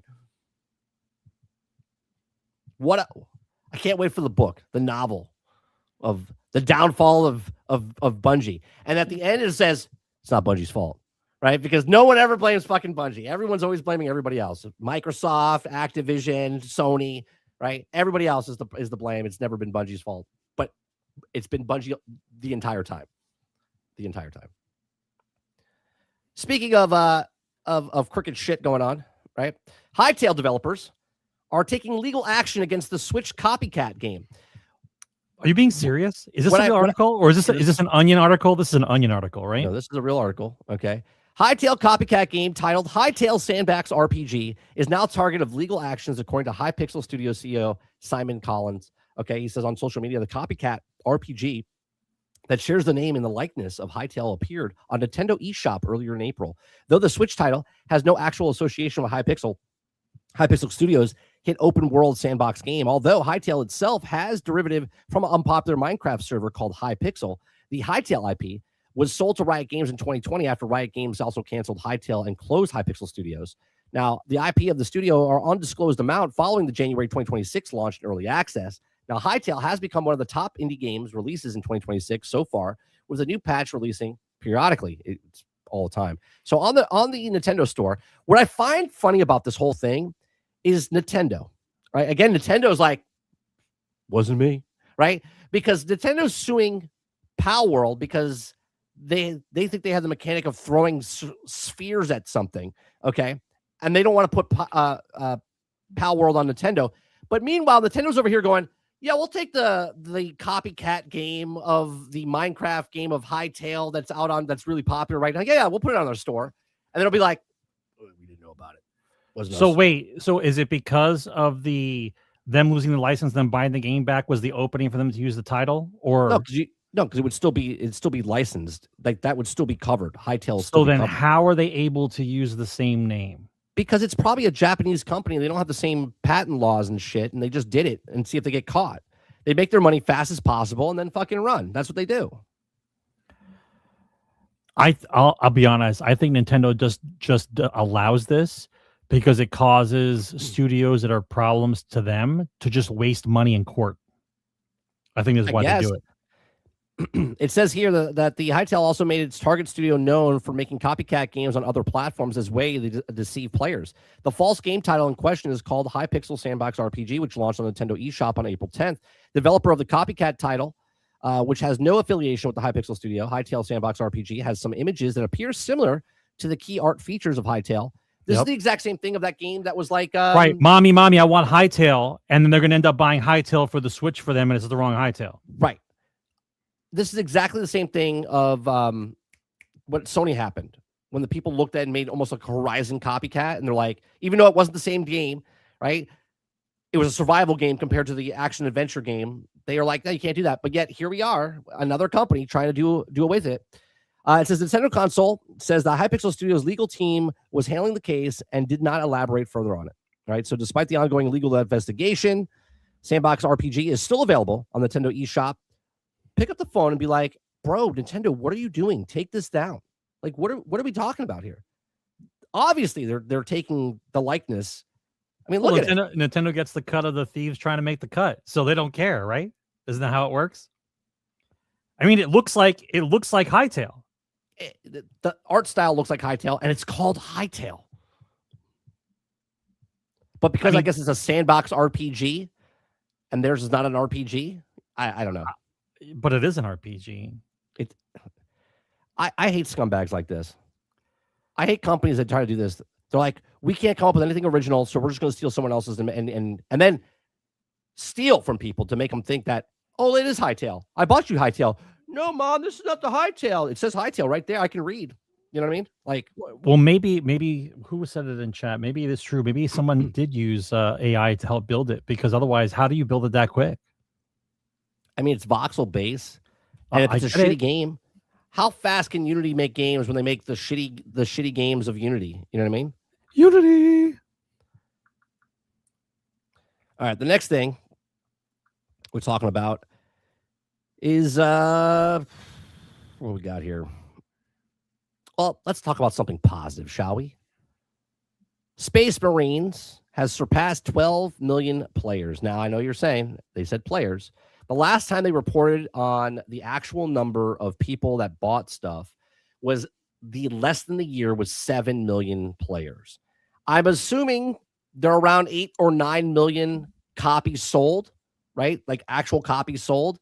And the other 3 million perhaps just on Game Pass, right? I would assume, because we're playing on Game Pass. You're playing on Game Pass. I don't think we're the only two people playing Space Marine on Game Pass. But still, they had 7 million sales, very successful for them. They probably sold about another 1.5 million to 2 million at a discounted rate, you know, over the sales and stuff like that. And then the rest are on Game Pass. So congratulations to Space Marines for getting to the 12 million players. It's really congratulations to Saber, because I think Saber is just on a tear right now. Right? Every game they've released, they've gotten better at. The mechanics have gotten better. Toxic Commando would say otherwise. Game style's gotten better. I mean, they should enjoy the fact that this many people are playing the game. I'm telling you, they are on the boat to do the game that I want to see. They're the ones. They're the only ones left. They're the only ones left. I saw what you said. Windows says maybe they hired the guy from Bungie who stole the art from Marathon for the Hytale game. They're like, hey, we have a quick scam that we want to run. Can you steal some more art? Yeah, sure, why not? The next one I want to talk about, Sarge. I hated this when it happened in 2022, and I hate it even more. I talked about it today. Okay, MetaQuest is increasing the price of the Quest 3 and the Quest 3S. Okay, not because they're upgrading the chips or the processor inside or putting some new lenses in. Just time. Nope. Just time. It's just costs are it's rough out there, Sarge. The stuff that's been on the shelf right now, like you go to Target right now, that thing that's staring at you. But these chips have been in this thing for like 3 or 4 years. Yeah, they can sell it for the normal price. Right? 3-4 years. No, they gotta go up in price. So come Sunday, the same thing that every time you go to the store, you see that Quest on the shelf, magically gains $100 on Sunday. So it's so dumb. Right? This is how it happens.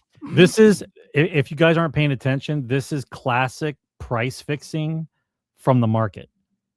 You are charging someone more for something that is the same based on nothing at all, because those units have been sitting on the shelf this entire time. Yeah.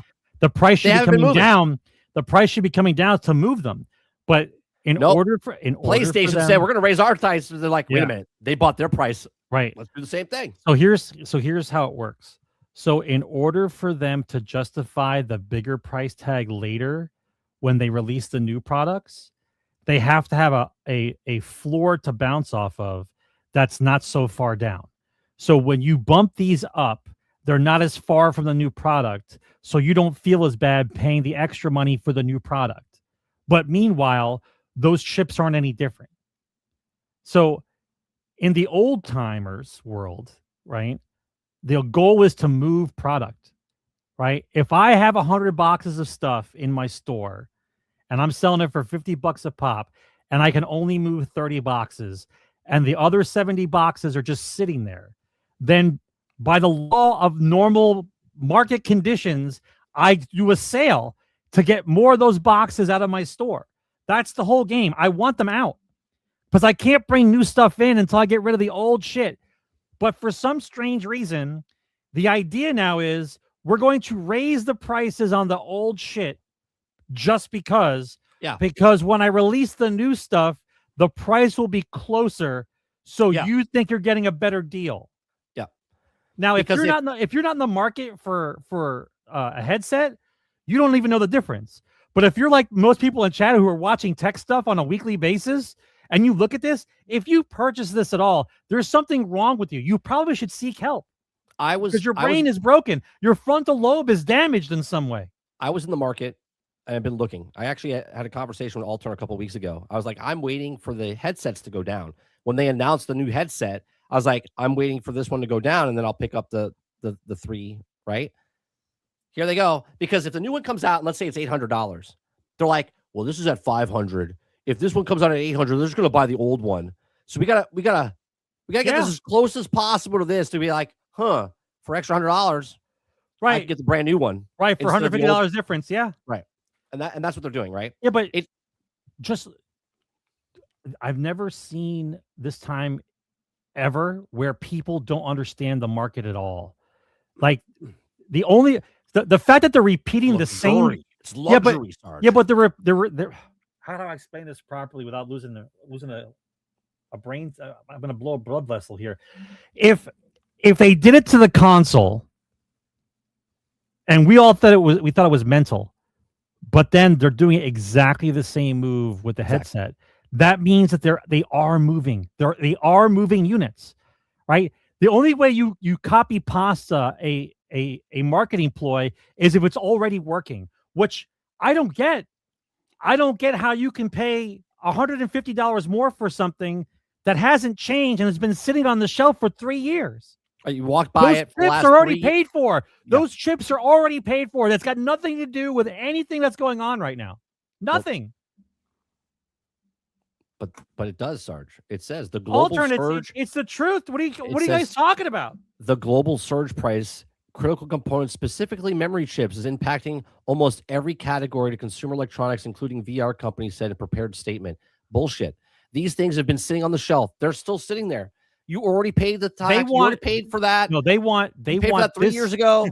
They want this product to pay for the new chips they have to buy, instead of the other way around where I already paid for this chip. You buy it from me. Now I want the thing that I have to pay for the chip I didn't buy yet. What are you talking about? This makes me so angry. Let it rot, dude. Let it rot in the store. Well, this is it, right? Because I was on the market to get a headset, and now I'm not on the market to get a headset because I'm not going to buy it by Sunday. I don't have the money right now to get it. I was waiting for it to go on sale, and I'm not going to wait for it to go on sale once they raise it up $100, and then the holiday season comes out. They're like, "Hey, we're giving $75 off." I'm like, "Oh my god, it's $25 more than it was when it fucking was last year." But that's what's going to happen because people's memories are too damn short. They're goldfish. Yes. Yeah, they're buying Hytale. You guys RPG on Nintendo. You guys need to take a snapshot right now of the prices for all the stuff that's happened. Take a snapshot. Make sure you have it written down somewhere. because they're going to get rid of the sites for you to look up later on. And come November, when the holiday season kicks off and they start doing sales, you're going to see how much this stuff actually is. It's going to go down to $50 off, $75 off, which is still $40 higher than what it was. Yeah. It aggravates me, man. It does, because no time in the history of my lifetime do products go up. The older they 5 get, years they get in, right? They're like, hey, never happened. It's not wine. It's not fine wine that's been brewed and simmering for the fucking time. But you do remember we had a chip shortage once before. We had a chip shortage in the past. We had to wait for these things to get shipped out because of it. Yeah. So what's happening? Has everyone's intelligence level gone to the 41%ers that nobody understands how the market works anymore? That you believe that because someone tells you that a product is $150 more than it was before because reasons? Come on, guys. We're better than this. Just let that shit rot on the shelf, man. Just let it rot. There's no way. There's no way. We're gonna go into let's go to this. Marvel. Okay. Marvel Rivals aims to become a moving anime experience. Okay. It says Marvel Rivals wants to do so much more than a video game of hero shooter. The free-to-play game aims to be an extension of the Marvel Cinematic Universe and the comprehensive moving anime. Okay. The game creative director, Chen, recently discussed that the team's goals are through 2026 and beyond. Now, I just want to say, I said this before the game came out. I said, for this game to survive, it needs to put one hero a month, which they changed 6 months in and made it one hero a month. Okay. I said they're going to put more PvE modes. I said it'll take about a year to put a PvE mode in. It took them about 8 months to get the first PvE game mode in, which was the zombie mode. The zombie, right? The Marvel zombie one. They said that that was so popular that they've changed their entire business model now. Okay. It says, speaking to Chen, said the team wants to push boundaries in 2026. To do that, the focus will shift. The game is going to expand and become significantly more PvE focused with more tie-ins in Marvel Cinematic Universe. Okay. I said this. I said they should tie it in with the movies. They should tie it in with the shows. They should put more characters in because they have like 8,000 characters, right? It says we're moving beyond the standard 6v6 PvP, Chen explained. This includes the expansion into the PvE modes and Path to Doomsday. The event will feature 5 MCU-related updates inspired by Infinity Saga, including the new game modes and themed content. Furthermore, Chen states that the ultimate goal is to become a moving anime experience. Path to Doomsday is said to be the primary thematic driver for the rest of the year in the free-to-play title. Most details on the future updates to come later this year. It says, with over 9,000 Marvel characters, okay, to draw from, we aren't worried about running out of options soon. Of course, this is exactly why I said they should put in one a month. I said, if the game lasts 5 years, you didn't even touch a fraction of the goddamn characters they have in this thing. So I'm going to say it now. They should do 2 a month. 2 a month, okay? After this year 2, they're going to ramp it up. Year 3, they're going to come in because it's going to be more popular because of the PvE. They're making boatloads of money because of the PvE. More people are playing, okay? They're going to be like, we're changing the plans, guys. We're going to give you 2 heroes a month, right? There's so many characters they can put in the game. There's not enough time to wait for the game to put them out there. So they should ramp it up, in my opinion, right? I know everyone's like, what about balancing 30? Fuck balancing, right? It's a fun beat 'em up hero shooter that you want to play PvE. I want to be Hulk. I want to be Thor. I want to be Spider-Man. I want to be Captain America. I want to be Daredevil. I want to be Nightcrawler. I want to be all of these characters, okay? Insider Gaming will continue to report all this on Marvel Rivals as they go, right? So Chen says the current plan maps out through 2027. So they already have plans for this year and through 2027. But you need to have a good PvE mode, though. Like, you have to have something. Yeah, they're putting a PvE mode in it. No, I know, but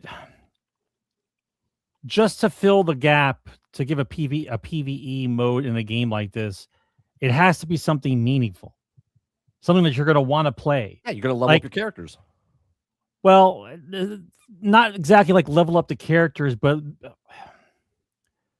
something significant for like the main characters, like a battle between two villains or something inside of a comic book or something that shows They are. They're gonna do like boss runs down the road. 100% they are. I mean, there's so many cinematic moments in the comic book series of like groups of heroes fighting other guys that you could do that as a PvE option where 6 of you team up against whatever's happening for the level.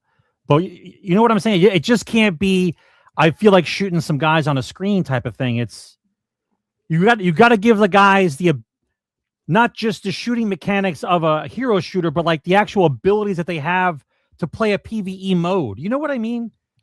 Do you know why Destiny was so successful? Because they had PvE and PvP. When you're just doing a hero shooter, okay, it could last, but it's like a flash in the pan, right? You have to have some really good stuff. Now they have the Marvel brand. The Marvel brand is a really good brand to have. So do you want to just limit yourself to just 6v6, right? They've been trying stuff. They put like, what was it, 48 people could be in the match together, or 18 people. It was chaos. It was chaos mode. Okay. If they threw a PvE in here, you go into rank, you go up against the bots, you're leveling up characters, playing characters. Like, you know what? I want to level up my Thor character.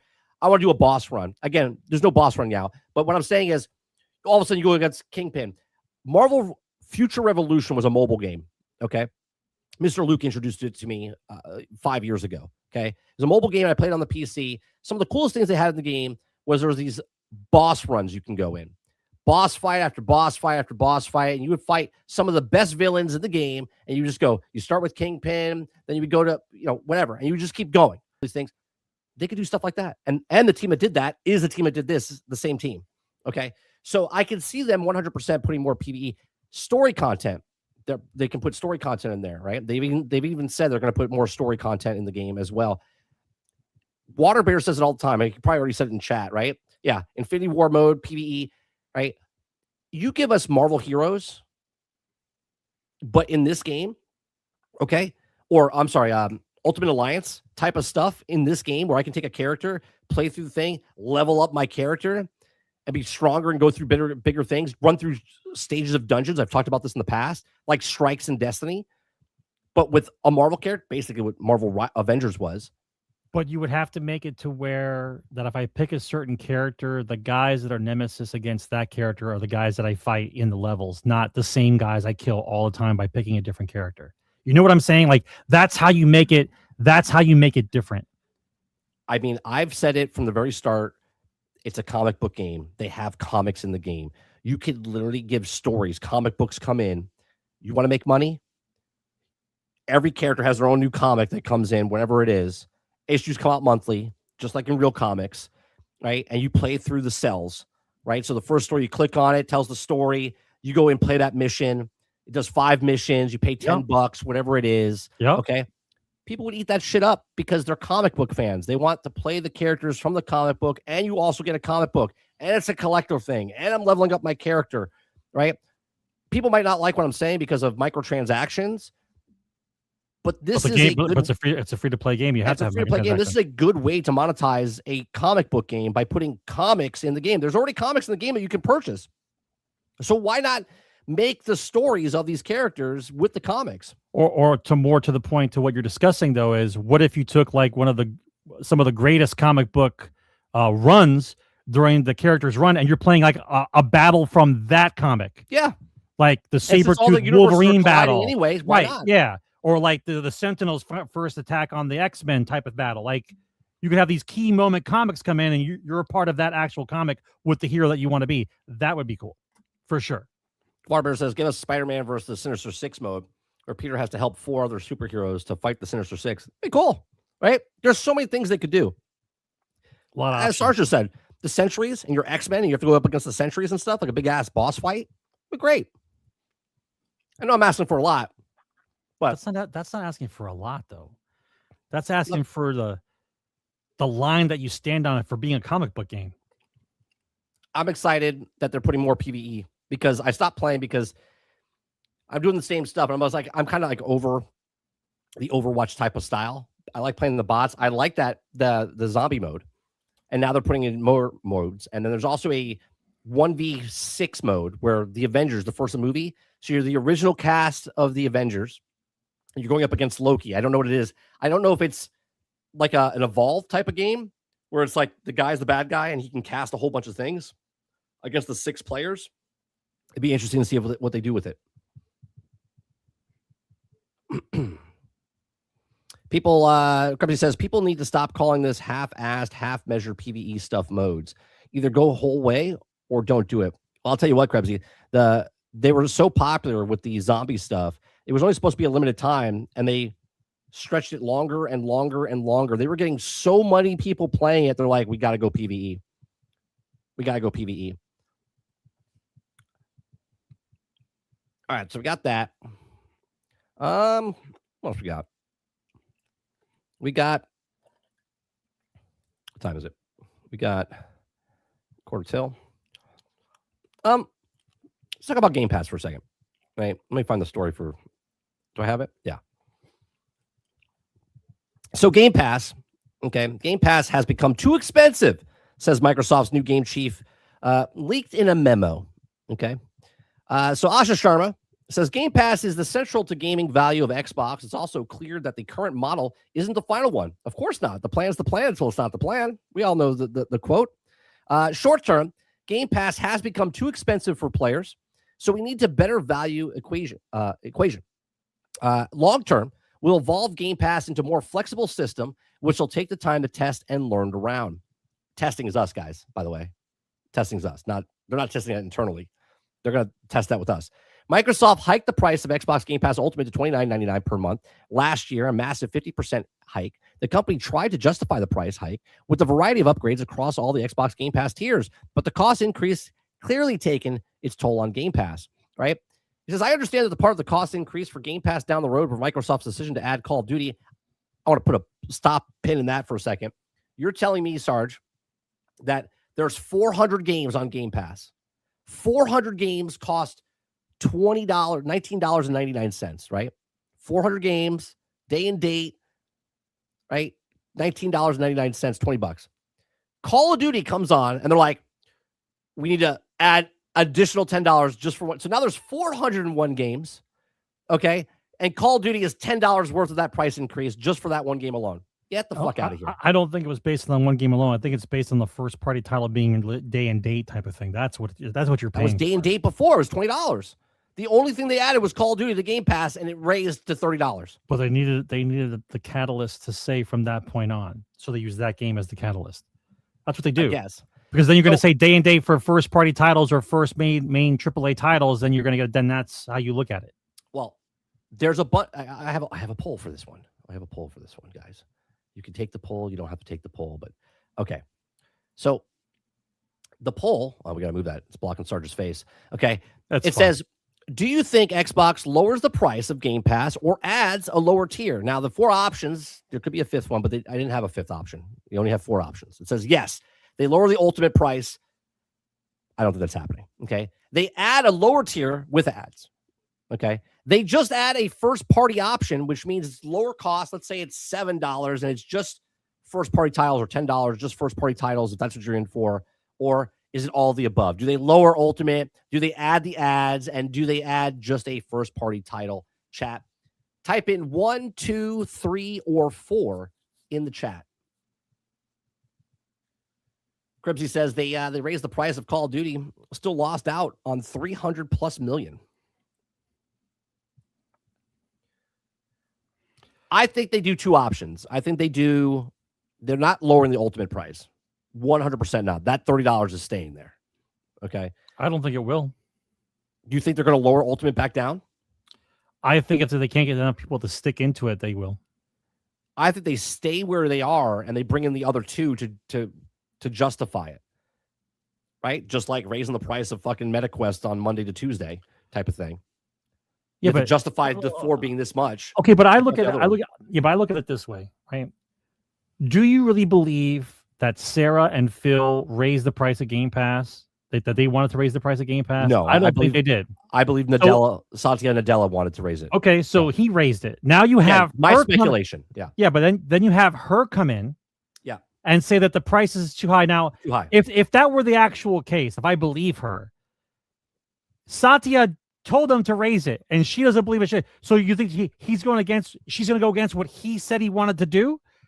I don't believe that. I think that they set this up because then she comes out with a compromise for Game Pass, and then it makes her look better because nobody knows who the hell she is yet, right? So we're looking for some things to shine her, make her look better than what she's actually doing yet. We don't know what she's going to do yet, right? So you set it up to where, oh, she's going to lower the price of Game Pass, so she's on our side. Like that's the perception, right? Because otherwise it makes no sense why you would have the original guys, your prior leadership raise the price, and now all of a sudden you're going to bring the price down? Then you didn't really want to raise the price. Well, this is why I think the ultimate price stays where it is, because Nadella wanted the $30 one to make the money back faster, but they're not making the sales. So she's like, again, I'm speculating all of this. I don't know what's going on. Yeah, but you're not getting this. No, I understand that. People left. The guys who were staying are actually paying. Yeah, no. The guys who left, but it's still not. You're not growth. There's no growth. Correct. There's too much. You're asking for too much. So they might lower the other tiers. That $30 is staying where it is. I would be very surprised, and I will say I'm wrong if they lower it. But I think the $30 stays there because Nadella says, I want the $30 there. Okay. Figure something else out. And this is where they come in with the ads. Lower tier, free, but with ads. Okay. And then a couple years down the road, the ad tier goes to like $2 or then $3 or whatever, right? And then the first party only. So you're getting in, let's say it's just $10, $7, whatever it is, and it's just first party title games. If it's just first party title games, you're getting the first party title games that are already out, and you're getting only 4 titles, maybe 3 titles, 4 titles of the first party titles from Microsoft Studios every year, 1 a quarter, right? So if you're paying, again, $7 to $10, you're paying $120 for the year. You're only getting 4 games for the new games that are coming out. So it'll be interesting to see what happens. Okay, so hang on a second, right? The purpose of Game Pass hasn't changed. Like, I don't look at it differently. The whole purpose of Game Pass was to extract money from people who have an Xbox who don't buy a lot of games during the year. And though you give me a number to give you per month, and I'm going to give you a bunch of games that are old that we're not doing anything with anyway, and we put them in a big pile and say, you get to play these games by giving us money. That's what it was. Now, whether or not you guys want to bring in first party or not, and I'll go with you on that point you made, Krebs, in just 1 second. But the whole point is you want to extract money for games that nobody gives a shit about, right? You got a bunch of games that no one cared about before. You didn't buy them beforehand anyway, but you put them in a giant pile and say, well, if you give me $20 a month, you get to play all these games. Because the person who's paying the $20 goes, well, I don't buy a lot of games anyway, so $20 a month's not a big deal. Right? That's where we are. That's the purpose of Game Pass. Now, whether the whole first party title thing is just for you to pay more for something that you know you wouldn't have bought anyway. Right? Because to try them out. Only certain people buy games all year.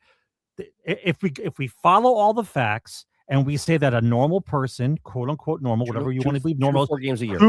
2 to 4 games a year is what you buy. Right? It's 2 to 3. 2 to 3, whatever. 2 to 3, fine. We'll leave it there. 2 to 3. So at the $20 mark, that's $120 for the year. Okay? Correct. No, at $10, it's $120. Yeah, I'm sorry. At $20, it's $240 before the price rate, right? Yeah, $240. Well, after the price increase, it's $360. Yeah, but originally it was $240. So the $240 is the 3 games a year. Correct. That is the 3 games a year. So everything else is gravy. Right? You got the average that you wanted, but now you're getting the average from everybody who got Game Pass as opposed to the guys who are buying games. Correct. So which they're still making like $450 million or whatever. But that's my point, right? The amount of money that they receive for doing absolutely nothing, right? That's my point. I don't give a shit that you're trying to sell me a product. They just found a way to tap in to get more money out of you to someone who doesn't buy games every month. Right. But all the games are old. They're still old. Yes, there's some independent games that are on there that are new now because that keeps the cycle fresh, because especially after you raise the price, you have to show something on there that says, why am I paying the premium? Right, but that's the third-party games, right? The third-party games, they get the excuse me. It doesn't matter first party not or the third party. exclusive. It just matters that it's new. Sure. Yeah. Jesse Mack says, if Xbox is smart enough to do the lower the Ultimate Pass to allow new players access to the Ultimate Pass is good for new players who don't have Ultimate Pass. This is why I think they do a first-party title only, Jesse Mack, where they only for lower tier, whatever that amount is, right? If it's in between the 10 and 15, and people just want to play the new games, and they have 4 new games every year, like brand new games, but they have all the other first-party titles on there, so that library grows over time. Like the 4 games you're paying for, if you're paying $10, you're paying $120, right? So that's if it's $10. That would get people in because it's only $10. It's only for the new games, so that might get people in. But I think the ad tier gets a lot of people in because if they pay $0 to get into Game Pass, but they have to watch ads, then they're subsidizing the ads. So they're getting ads, and the ad marketing is making money for Game Pass now because they're putting it on there and they say, oh, we have 35, 45 million people that have Game Pass. So they charge like YouTube does, right? And then on top of that, they get now the sales of people maybe playing a game that they wouldn't normally play. Maybe they like it and they buy the game at a discounted rate afterwards, right? There's a whole bunch of stuff that goes into the thing afterwards. And if they're playing a live service game like a Sea of Thieves or something, they pay for a microtransaction, they get a season pass, they do all these things. They start nickel and diming these people that come in for free because people that play free games spend more than people that buy games, right? People that buy games buy the game. People that play free to play spend more money. I think there was a stat out there that says they spend 4 times, 5 times more if they have free to play because they're like, oh, I'm having fun. So they spend $100, right? Yeah, but that's money over time and they don't notice it. Sure, but that's what they want. They want people in the ecosystem. They want people in the ecosystem. So we'll see what happens. Chat says 14% say yes, they lower the ultimate price. 71% say they add a lower tier with ads. 0% think they'll just add a first-party option, and then 14% say all of the above. So there you go. It'll be interesting to see what happens, and obviously I think they announce it by June or whatever. We're not going to talk about Luna. What time is it? It is 10. June's gonna be a hell of a month. A lot of people are gonna go down. Explosion's gonna happen in June. I kind of want to talk about. They showed a trailer, Sarge, of Hell Let Loose Vietnam. The new one. Yep, they showed a trailer earlier today. Are we gonna watch it? I mean, we can. It doesn't really. Is it gonna copyright us with the music? I won't play the sound. You don't really need sound. Just gunfire and whatever else. Is it guys throwing their controller? No, it's actually quite funny because most of the time you don't even see the enemy. That's how it's going to be. It's going to be worse. Yeah. You're going to have a lot of people angry. Oh, I don't understand how you think you're going to fix this. The Battlefield version was bad. How do you think this is going to be better? There's not going to be sound, guys. So don't tell me I don't hear the sound. There's no sound. We're not playing sound, right? So just watch. They show some bad guys you're shooting, but for the most part, it's just you're just shooting into the bushes and whatnot. It looks good. It looks visually looks good. Sure, it looks good until you get shot at from nowhere. Right? You can't see anybody in that tree line there. You don't even know if the person's there. Now, if the plants were to be knocked down, you get to make clearings. I would say it'd be more interesting, but that's not going to happen. No, because then you would just go out and just knock everything down, make it a barren land. Yeah, but you really couldn't though because you need to have ammo for that. You have to actually resupply ammo. It's not unlimited ammo. That's true. It's just constant gunfire. I mean, it looks good. Yeah, it looks good. But the play ability is what I'm concerned about. Yeah, so you can sign up for the beta. If you scan that code right there or go to hellletloose.com in list. Yeah, I'm probly going to sign up. I know I'm going to end up hating it, but I'm going to sign up. I played Battlefield Vietnam. Yeah, I know. It was atrocious. Your life expectancy was like 20 seconds. Not even. It was, I would say 0.3 seconds. Well, if you spawn on someone that was near dead. If you spawned on someone that was near the front line, less than 20 seconds, but normally 20 seconds is about your lifespan. Chat, was there any videos that was on the thing today that we got to watch? Is there anything, if you guys want to name some games that they showed in the trailers today that was there a show today I missed? Yeah, it was a Galaxy showcase. They had 50 trailers they showed. Oh, I missed it. 50 trailers. Didn't miss it. What's the actual site? It's called I'll watch it. Galaxy Springs. It's Galaxy Showcase. It's a YouTube channel. Just go to Galaxy Showcase and you'll see it. They had a whole bunch of stuff here. We'll bring it up on screen. You guys let me know. I'm going to scroll a little bit here.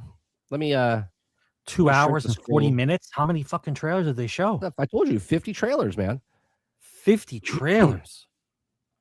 Krabsy says Construction Simulator Evolution. Really? Is that are you saying it just because I like construction games and stuff like that? Or are you saying it's actually really good? We got Atomic Heart. It won't show because it's mature. We've got Glass House, Metro 39. We got Revamped. We got Delivery Must Complete. Let me see what this is. Delivery Must Complete. What is this one? Sounds strange, whatever it is. Oh, it's a roguelike dog fighting game. All right. Remember all the fighting games we used to play like this? What is happening right now? Yeah, I'm not playing any of the music or anything like that because they'll just nick me for it anyway. What's happening? Delivery Must Complete. Okay, well there you go. What? There's that. Did he die and just throw the package out? Dive and went through like some sort of portal and then showed up. We got Echo Breaker. Okay, we got Swan Song. We got Witch Spire. What's Witch Spire? 50 trailers. This is going to be the rest of the night to look at. This is 1.5. I'll do 1.5. Witch Spire? Is this like a Genshin Impact type of game? Looks like a Genshin Impact type of game. It's got that Unreal Engine look to it. Yeah, this is definitely like a 4-player co-op. It's a cozy game. Is it a survival game? Oh, look at that. It's a survival game. It's Fern Gully with witches. Build your sanctuary. Okay. I mean, but you're witches. Yeah. Oh, does Nintendo know about this? Did you ask them to join you? Did you throw a ball to collect those animals? Did you have to write a letter? What happened there? It looks like Sea of Thieves, but with witches. 4-player. Yeah, it's like Dragon Wild, right? Dragon Wild, Valheim, Pal World, right? They're all the same type of stuff, which is fine, you know, if you like witches and stuff, and that's what you like. And what is this one? We got Prime Monster. Mouse PI is out, so you guys can go purchase that now. We got Scramble Knights. They're trying to go back to that old animation style, huh? We got, this is what Krabsy said, Construction Simulator. Let's see what this is. Okay. No, you don't want to go full screen? Well, first good news is he speaks English. Is he? Probably. Well, there would be subtitles if he wasn't. Make the most authentic. Are these graphics? Is this graphics? No, this is real construction. This can't be. Is that the graphics? Wait a minute. No, this is real. What am I looking at? Is this the graphics? Stop. No, it can't be the graphics.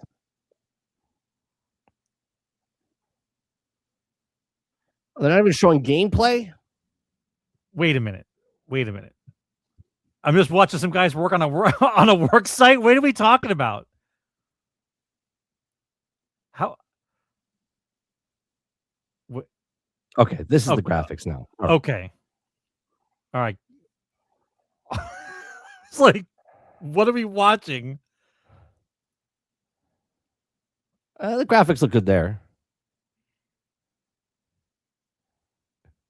It's an AI trailer. This is not even the gameplay. Oh. Don't tell me this is not the gameplay. I mean, That didn't show shit. That kind of looked like gameplay. That didn't show shit. That's disappointing. Second Stone. Okay, we got Mojo Party. We got Sticker for Love Crush. We got Dawn of Defense. That's just a tower game. Hunted Overtime. What is this? Hunt Down Overtime. I'm doing the old school way, Sarge. If the box cover looks cool, I'll click on it. Hunt Down Overtime sounds like a very violent co-op shooter. Is what it sounds like. Let's see. Oh, I saw Evil Dead there. Did you see Evil Dead? Running Man. So they're making fun of 80s movies. Again, can we see gameplay? Okay. All right. Oh, side scroller. Okay, I'm good. I don't need to see it anymore. I don't know. Every once in a while, I can play one of those. Nah, I can't. Somebody who can't spell forever. Northbound That's that train game we saw. What's Frost Trail? Terra Fables. Oh, okay. Frost Trail's that train game, a survival train game. Oh, the Snowpiercer. Casual Loop. Sci-fi. These are not even popping up. Are they too mature? Maybe your computer's having a connection. Maybe. 33 Immortals is down there, so I guess that's coming out in full launch now. Casual Loop, another time travel game. Yeah, it's not nothing's loading up now. So is your computer crashing out? It looks like it. It's like can't think. It doesn't want to. Too many trailers on one site. Yeah, I can't do anything. All right. Let's go to Q&A. I'll put the Q&A banner up there. If you guys have 50 a question. 50 trailers, though. It's going to take a while. I have to watch that 1.5, right? 1.5. 1.5. I would do that. Yeah, I can't. Oh. Hold. Stay with me, computer. It's okay. Processing. It's the one site. It's that one site with all the 50 trailers on it. It's like it's freaking it out. Yeah, but you're not looking at 50 trailers at once. All right, we'll talk about two things while everyone's asking questions, Sarge. Okay. We're not talking about Luna. I don't care about Luna. No. We're entertainment stuff. I saw the Mando Grogu last trailer just aired before we went live. Okay. I watched it. It shows way too much in the trailer, and yet I still don't know what the fucking movie is about. It showed way too much, and I looked at it and went, it's like a fart in the wind, right? This movie is projected to get 70 million to 85 million. Okay. What, total? No, opening weekend. That's horrible. Horrible. Okay. Just to put it in perspective. Solo. 85 million opening weekend? Yeah. Solo did less than that, right? So, and with inflation now, Solo would actually surpass that, right? So this could be the worst Star Wars movie ever created. Then, remember when people used to defend Shang-Chi, when Shang-Chi came out during COVID time? Everyone's like, oh, it's such a good movie. It was like 75 million opening weekend. Everyone's like, oh yeah, it's a great movie. I'm like, no, that's terrible. Terrible. Anyway, no one gives a shit about Mando and Grogu. Nobody. The AR, which is the audio, like in the game or in the movie, it just sounds like Pedro Pascal like phoned it in while he was working on Fantastic Four. Okay. And because it's Pedro Pascal, as soon as he takes off his helmet, obviously now, he looks exactly like Reed Richards did in Fantastic Four. Okay. So he looks exactly the same. So now my brain is thinking, because they're both Disney things, and because the multiverse is happening, that Reed Richards is Mando in the same universe because he crossed over into Star Wars and somehow, right? I'm like looking at it going, first of all, it looks like absolute garbage. Absolute garbage. Second of all, did you see a picture of Kevin Feige? You know things are bad, okay? When Kevin Feige... Am I looking at Kevin Feige in a swimsuit? What are we talking about looking at Kevin Feige? No. Look how sick this man looks. Now, I don't know if he's on... What's that stuff you always say? He's working for Disney. They steal his soul. That's how that works. They've sold him because he's shredded a lot of weight. Okay, this is different than Phil Spencer. They're all on Ozempic, bro. Ozempic, all of them. That's what it is. Yeah, all of them. Look at him. His face is like sucked in. Like Kathleen Kennedy literally took his soul. Dark Taco, tell me I'm wrong. All these celebrities are on Ozempic. It's killing them. Look at it. Look at him. I mean, he looks terrible. Look at him. Everybody else looks fine, right? Everybody else looks fine. He looks like you know what he almost looks like? Remember the guy from Poltergeist? With the old man? The old man? The old preacher? Yeah, that's what he looks like right now. He's looking pretty. The Phil Spencer diet, maybe, Titan. Yeah. Robert Downey Jr. is smiling because he's making $100 million. Yeah. Of course he's smiling. Chris Evans is not smiling as big because he knows that he's making $100 million, right? So he's like, I didn't make that money. He's like, well, you should have signed when I signed. Absolutely insane. I still think the first 5 minutes of this movie that no one's going to go see, half these people have to die. Do you understand? Okay. They have to die. There's rumors right now that the movie costs $700 million. Before. Bro. Okay. That means it has to make $2 billion plus. Maybe it's not madness, bro. Maybe it's 400 million with the marketing. It's 700 million. So it has to make 1.4 billion. It's basically got to be Avatar, and Avatar lost money. Okay. Do you think this movie, obviously I think it breaks over $1 billion, but do you think it makes profit? No. No. What do you think's about to happen here?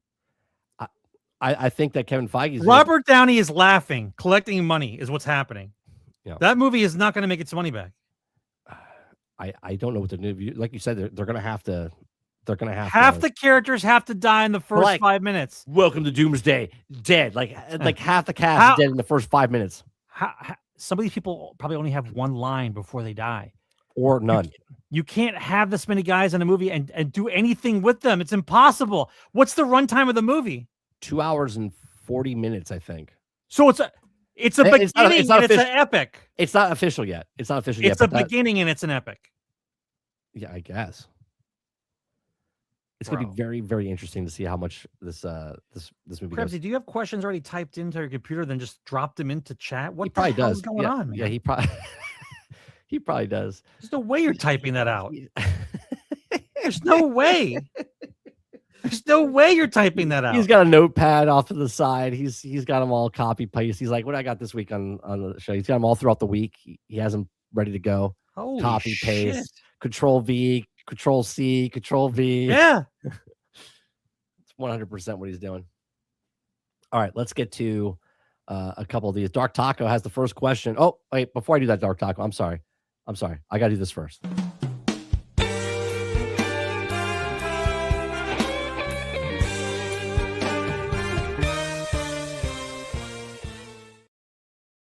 It's in the contract. We got to do that first. All right, Dark Taco says, are you going to play Pragmatica? I've been waiting 5 years for this game. I'm not. I have no interest in it. What unsold me of the game is when I saw the puzzle mechanic to fight, and I went, that's going to get old really quick. I was like, I'm good. It might be a great game. I have no interest in it. I got Crimson Desert. I got Windrose. I'm good. I got Hytale. I'm good for a while. What about you, Sarge? I might try it, but it's not really on the list. I have to. So meaning you're not going to get it day one. Yeah. Well, yeah. I never get anything day one. I know, but you're not getting it this year. Probably not. Yeah. All right. Next one. Windows says, did you see the trailer for Fokker-in-Law that just got released today? I saw it yesterday, so it didn't get just released today. I saw it yesterday. I I have no interest. There are certain things you should just let it go.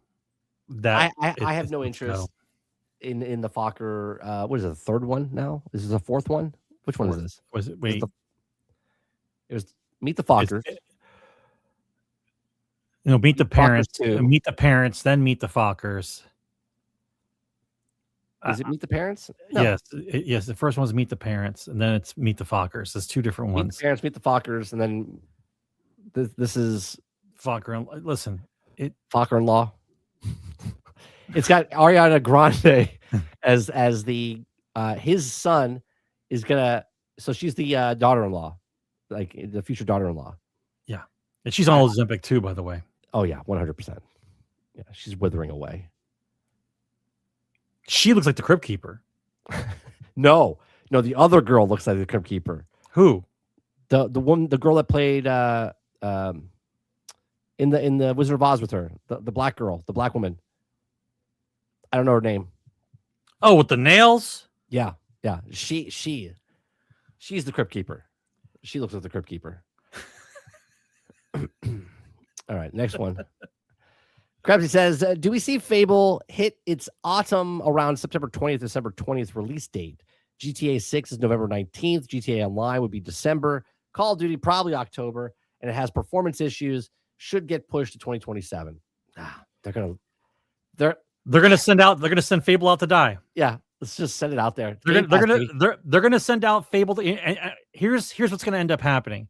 They're gonna send Fable out to die, and then the media will defend the developers. But in the end, it'll just be, well, they tried their best. They used to make car games. We can't get mad at them.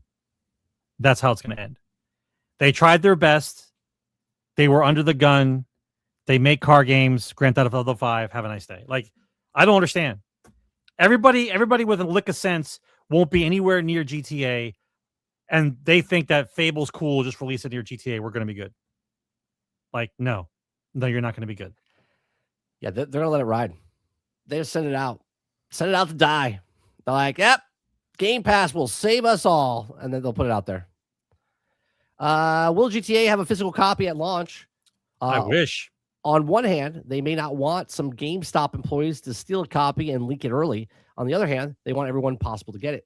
Everyone possible to get it is digital. That's it. What do you mean? Yeah. You're not waiting. You don't need to pre-order. This is the other thing. Brain damage has happened. I got to pre-order. I got to play it day one. There's no physical copies. Maybe you want a collector's edition. Oh, do you think there's gonna be a collector's edition for GTA? Maybe it comes with a cool map. All right. Maybe there's a good speculation for the Discord. Okay, guys. So when this show's over and you have some time to think about it, if GTA 6 has a collector's edition, what do you get with it? Put that in Discord. You get a keychain. I don't want to hear about it now. Well, Put it in Discord. Put it in Discord. So I'll love to read that. You're going to get a keychain. You're going to get a keychain with the logo of Grand Theft Auto 6. Okay. Keychain. You're going to get something thematic like a gator tail, something along the lines of some alligator. Let's see what else you get. You're going to get a lizard tail? Yeah, you're going to get like something with a gator head, something with a gator. The gator's going to be in there. On the keychain, you mean? No. There's a keychain for the Grand Theft Auto 6. Maybe it's one keychain. Maybe it's the head of a gator with the Grand Theft Auto 6 logo on it. I don't know. I see gator. I see keychain. If it's one or two, I don't know, but that's what I see. Don't type anything in chat. Just send it to Discord. I want to read some of these. What do you think the deluxe edition for GTA 6 is going to be? What else we got? We got we could get a bathing suit. You get a bathing suit, men and women's. You can get one or the other. You get like a Speedo, or you get trunks, right? You get one of those. Maybe a pair of sunglasses. You get a pair of sunglasses. Ray-Bans for the deluxe edition to be $250. You get a pair of Ray-Bans. You get the soundtrack disc, right? Compact disc player. We don't even know what the soundtrack is yet. Yeah, well, you don't know. It could be. That's what it could be.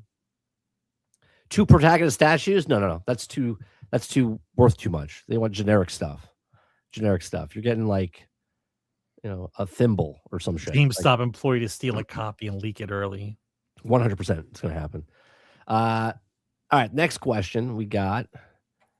Krebsy says, for how much money GTA makes, why does it have no direct competition? Saints Row and Watch Dogs would be, but both are dead. Mafia is a Take-Two property. It's too expensive to compete. Is it too expensive? That's exactly the reason. No, it's exactly the reason. The reason is Take-Two, because Grand Theft Auto was able to hoard the money that they had within the online portion of their game, they were able to put unlimited funds toward the making of the next game. That's why it has no direct competition. How do you compete with it? You can't. You can't. That's like me competing against Elon Musk. You have unlimited Elon Musk money. got so much money, he can just keep putting money into the stuff. Right. You have unlimited money. You have unlimited resources to make the game you want to make. Yeah. There's no competition because no other game can get up to that point. Not to mention the fact that everybody else wouldn't take themselves seriously. They kept trying to do joke versions of it, but the joke versions never took off.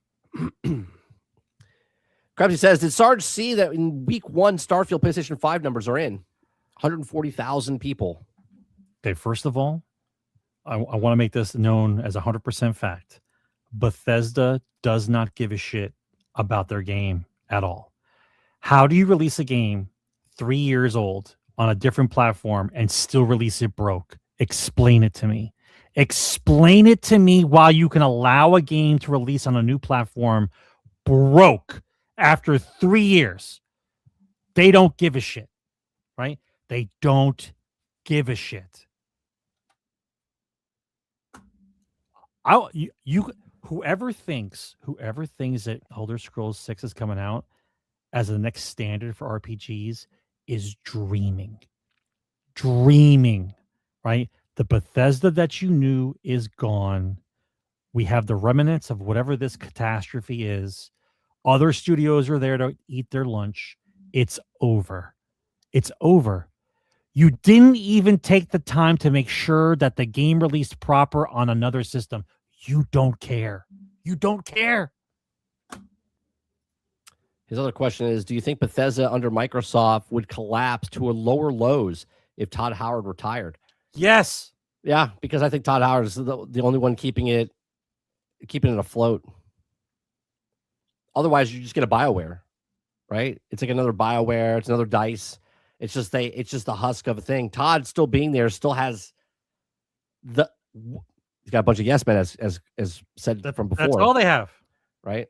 So as soon as he leaves, Microsoft's like, well, they have a bunch of guys. Let's make remakes who are trying remasters to insert themselves in their own video game, trying to sell them as opposed to trying to sell us. You're supposed to sell us. I don't care that you have something personal and you want to interject yourself into the video game. I don't care. I don't care. I want the video game to be for us. And they don't have that anymore. It's all nonsense now. Altered says, do you think Xbox will make their top tier games, COD, Diablo, new games being exclusive on their ad tier? If they want to make any more money from them, probably. No, I don't think they put it on the ad tier. I think they put it on well, obviously we don't know if there's an ad tier and we don't know if there's a just first party tier. I don't think they put it on the ad tier. Maybe they put one of the games on the ad tier. I don't know. Maybe. Now that I'm thinking about it, maybe, yeah, because they want people to get into Game Pass. But then if they're not paying anything and they're still playing the game, no, I'm going to say no. They don't do it on the free tier, on the ad tier. They do it on the lower tier of just first party games at $10. You guys are talking like watching ads is going to be optional. For this to happen in this market, you're all watching ads. Yeah, but even if you're all going to watch ads. Let's say you have Call of Duty, it's on the ad tier. You're not paying for Game Pass, it's on the ad tier, right? Then you get to play the whole game and you're not spending a goddamn dime. First of all, nowhere does it say that for Ultimate Game Pass and the rest of it, there's no ads. Nowhere does it say that. All that is the way that they constructed it as for the time being. Believe me, we're all going to be watching ads because that's the only way this can happen. Sure, but the question is, if there's an ad tier, are they going to put the first party titles? Yes. I don't think so. Yes. Alex says, do you think Xbox will go exclusive again? And if so, what's the first game it goes? Elder Scrolls 6. Do you think Xbox will go exclusive again? They can't. They can't go exclusive. It'll They go have time to exclusive. sell products. Yeah, it'll go time exclusive. Which Fine. means the Time only thing they're doing is Xbox and PC still. They just don't put it on PlayStation, which is basically what they're doing right now anyway. Right? All the games they're putting over on PlayStation are 2, 3, 4 years old. The only game that came out that's going to be new is Fable Day and Date, and we don't know if it's even coming out yet. Okay, so if they go back to the exclusives, it'll be Elder Scrolls 6. That'll be the first game that'll be exclusive, and it probably is not going to come out till the Helix comes out, right? So on the new system, because they got to sell the new system, and they have to have games to sell in the new system, and Elder Scrolls 6 would be that game to sell in the new system. You think so? What other game would you sell? I haven't found the one for the system I have. Well, why would you release Elder Scrolls 6 for this system? You would release it for the other system. Why would you release GTA 6 for this system at this point? Well, because you want to make all the money off these systems, and then you want to make money on the next systems. Yeah, you want to double dip. Yeah, they're going to double dip. But what I'm saying is, Elder Scrolls 6 comes out only when the next system's out, and it's exclusive only on Xbox. Yeah, but the graphic intensity difference between GTA 5 on the old system and the new system was significant. What's going to be the difference between this system and the new system? Not much. We've hit the ceiling. We've hit the ceiling. Yeah, but we hit the ceiling graphically, is what I'm saying. No, I know that. I'm saying the difference is it's going to be more expensive, $500, like $500 more, right? So if it's $500, it's going to be $1,000. If it's $700, it's going to be $1,200. And now you're thinking, K-Titan, in the beginning of the game, you get an actual ad, but when you play the game, you get banners. Basically, it's a 2K game. Yeah. Yeah. That's correct. Yep. Altered says, so which game is worse, Windrose or Crimson Desert? Obviously, Starfield and AC Shadows are perfect games with no issues. Which game is worse? Yeah. He's just fucking around. Well, for current information, Windrose is worse. Windrose is worse. Yeah. Because it's a beta. I'm sorry, alpha. Yeah. Early access. For sure. Right. Next one. Alexander Smith says, do you see sales numbers for Starfield on PlayStation 5? Yeah, it's 140,000, 140K. I said 2 to 3 mil, but that wasn't like opening weekend. I'm saying that it'll sell 2 to 3 million copies when it's all said and done. That's what I think. That sounds about right. But we have to wait a couple weeks to see what the PlayStation people think of Starfield. That's what I want to hear. And you have to wait at least 2 years for them to fix PlayStation, right? Right, that's what I want to hear. I want to hear the complaints of PlayStation people on Starfield because they haven't played it. I'm waiting to hear those people. That's what I'm waiting to hear. Alton says, do you have faith in Elder Scrolls 6 will be the best game ever made like Skyrim? It will not. No, I don't. It will not. I don't have any faith in that game. Look, the studio is not the studio that you think it is. The best thing that happened is that I had no expectations for Crimson Desert. Zero. You guys were hyped for it. I was like, it looks good, right? And then I was like, is there a catch? And then there was no catch.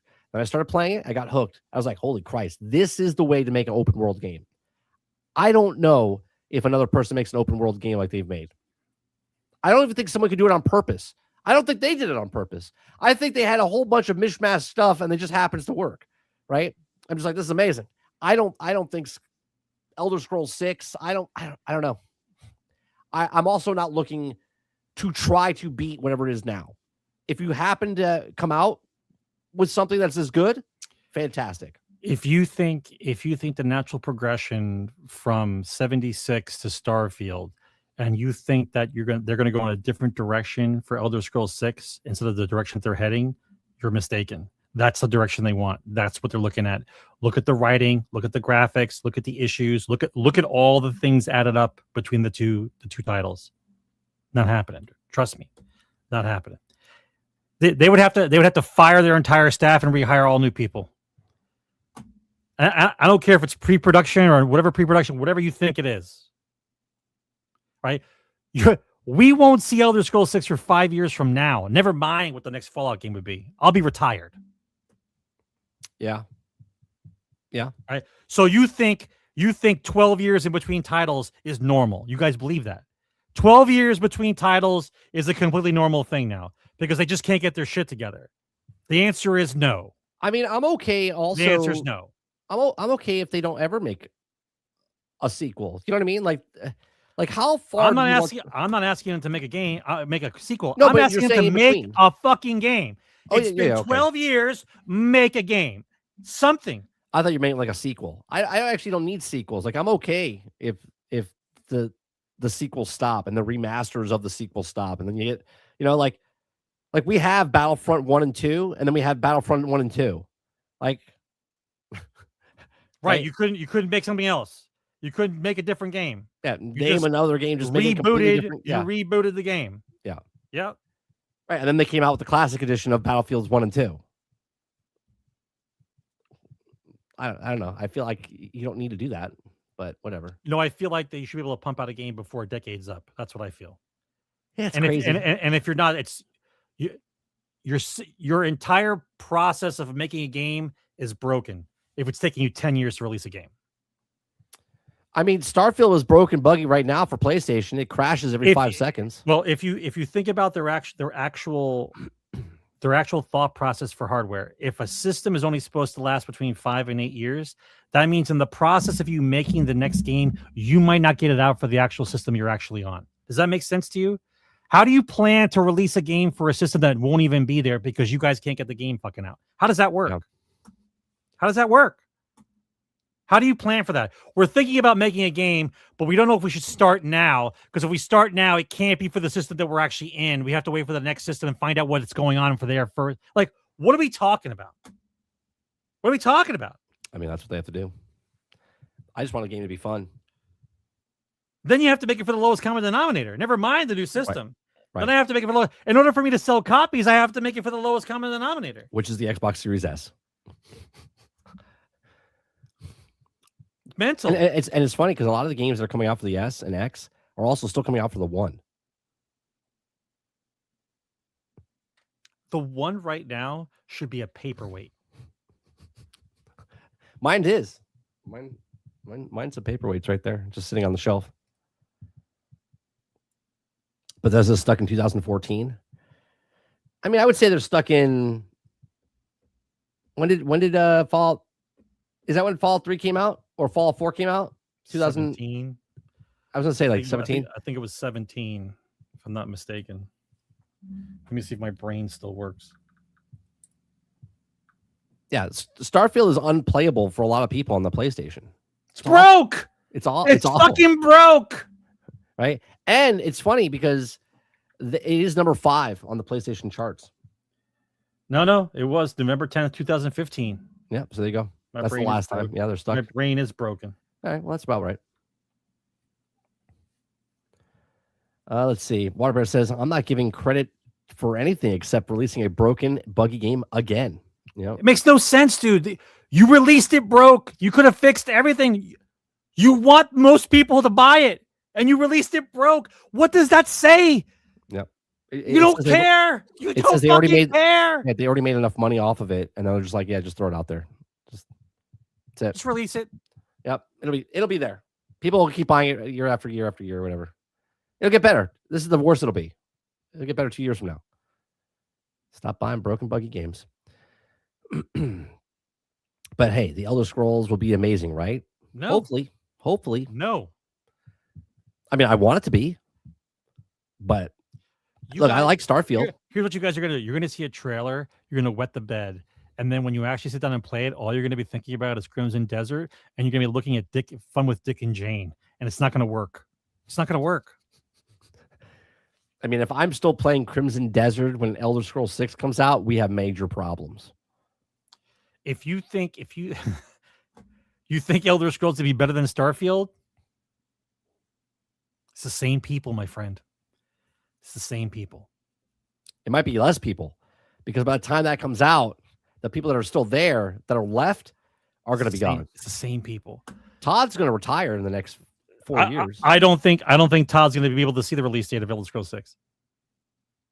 I mean, he said he wanted to see Starfield. That was it, basically. Well, if he wants that to be his opus, that's great. He got to see 2 releases of the same game. Right? Here's the scarier part. Who would replace Todd? Asha Sharma, after she backs down off of the right after she leaves Microsoft, she'll bounce over to there. She goes over there. No, for real though, they'll probably pull someone from another company, like top guy from like Ubisoft or from DICE or from whatever. The funny statement that you just made, there's no top guy from anywhere. That's Well, whoever that top guy that's the is. problem. That's what I'm saying. They'll pull from whatever that is. Yeah, whoever led Skyrim and Fallout 4. All right, chat. I'm exhausted. I'm tired. I'm under weather. And that is going to do it for episode 485 of Generation X Gaming, a weekly podcast that goes over a few of the top stories from the past week, and we rant along the way. We do appreciate you. If you guys like it, hit that like button, hit the subscribe button. If you'd like to go above and beyond that, become a member as little as $5. We do a morning show Monday through Thursday from 10 o'clock in the morning till noon Eastern, called The Daily Grind. Come on by. It's on this channel, 30NSG. If you're watching over on Twitter or X, come on over to YouTube. Hit that like button, hit that subscribe button. We're off for the weekend. Friday, Saturday, Sunday. We'll be back on Monday morning at 10 o'clock in the a.m. If you want to watch this past broadcast, you can watch it here on 30NSG. You can also go to the apparel store, buy a shirt, buy a mug, check out the stuff there. And you can also listen to the music. Go to Spotify, iHeart, Pandora, look up 30NSG, and you'll see 2 albums, full albums. I think we have 60 songs total on there. Great for road listening. I went on a road trip recently. Listen to both albums. Fantastic. Other than that, you guys have a great rest of your day, evening, or night, and I'll see you guys on the next one. Take care. Game on, guys. Retro meets the now and here. Gaming tales you need to hear. Laugh and shout and sometimes sneer. Memories from all those years. Console wars and secret tips. Tips and tricks from pixel trips. News that pours from gaming sips.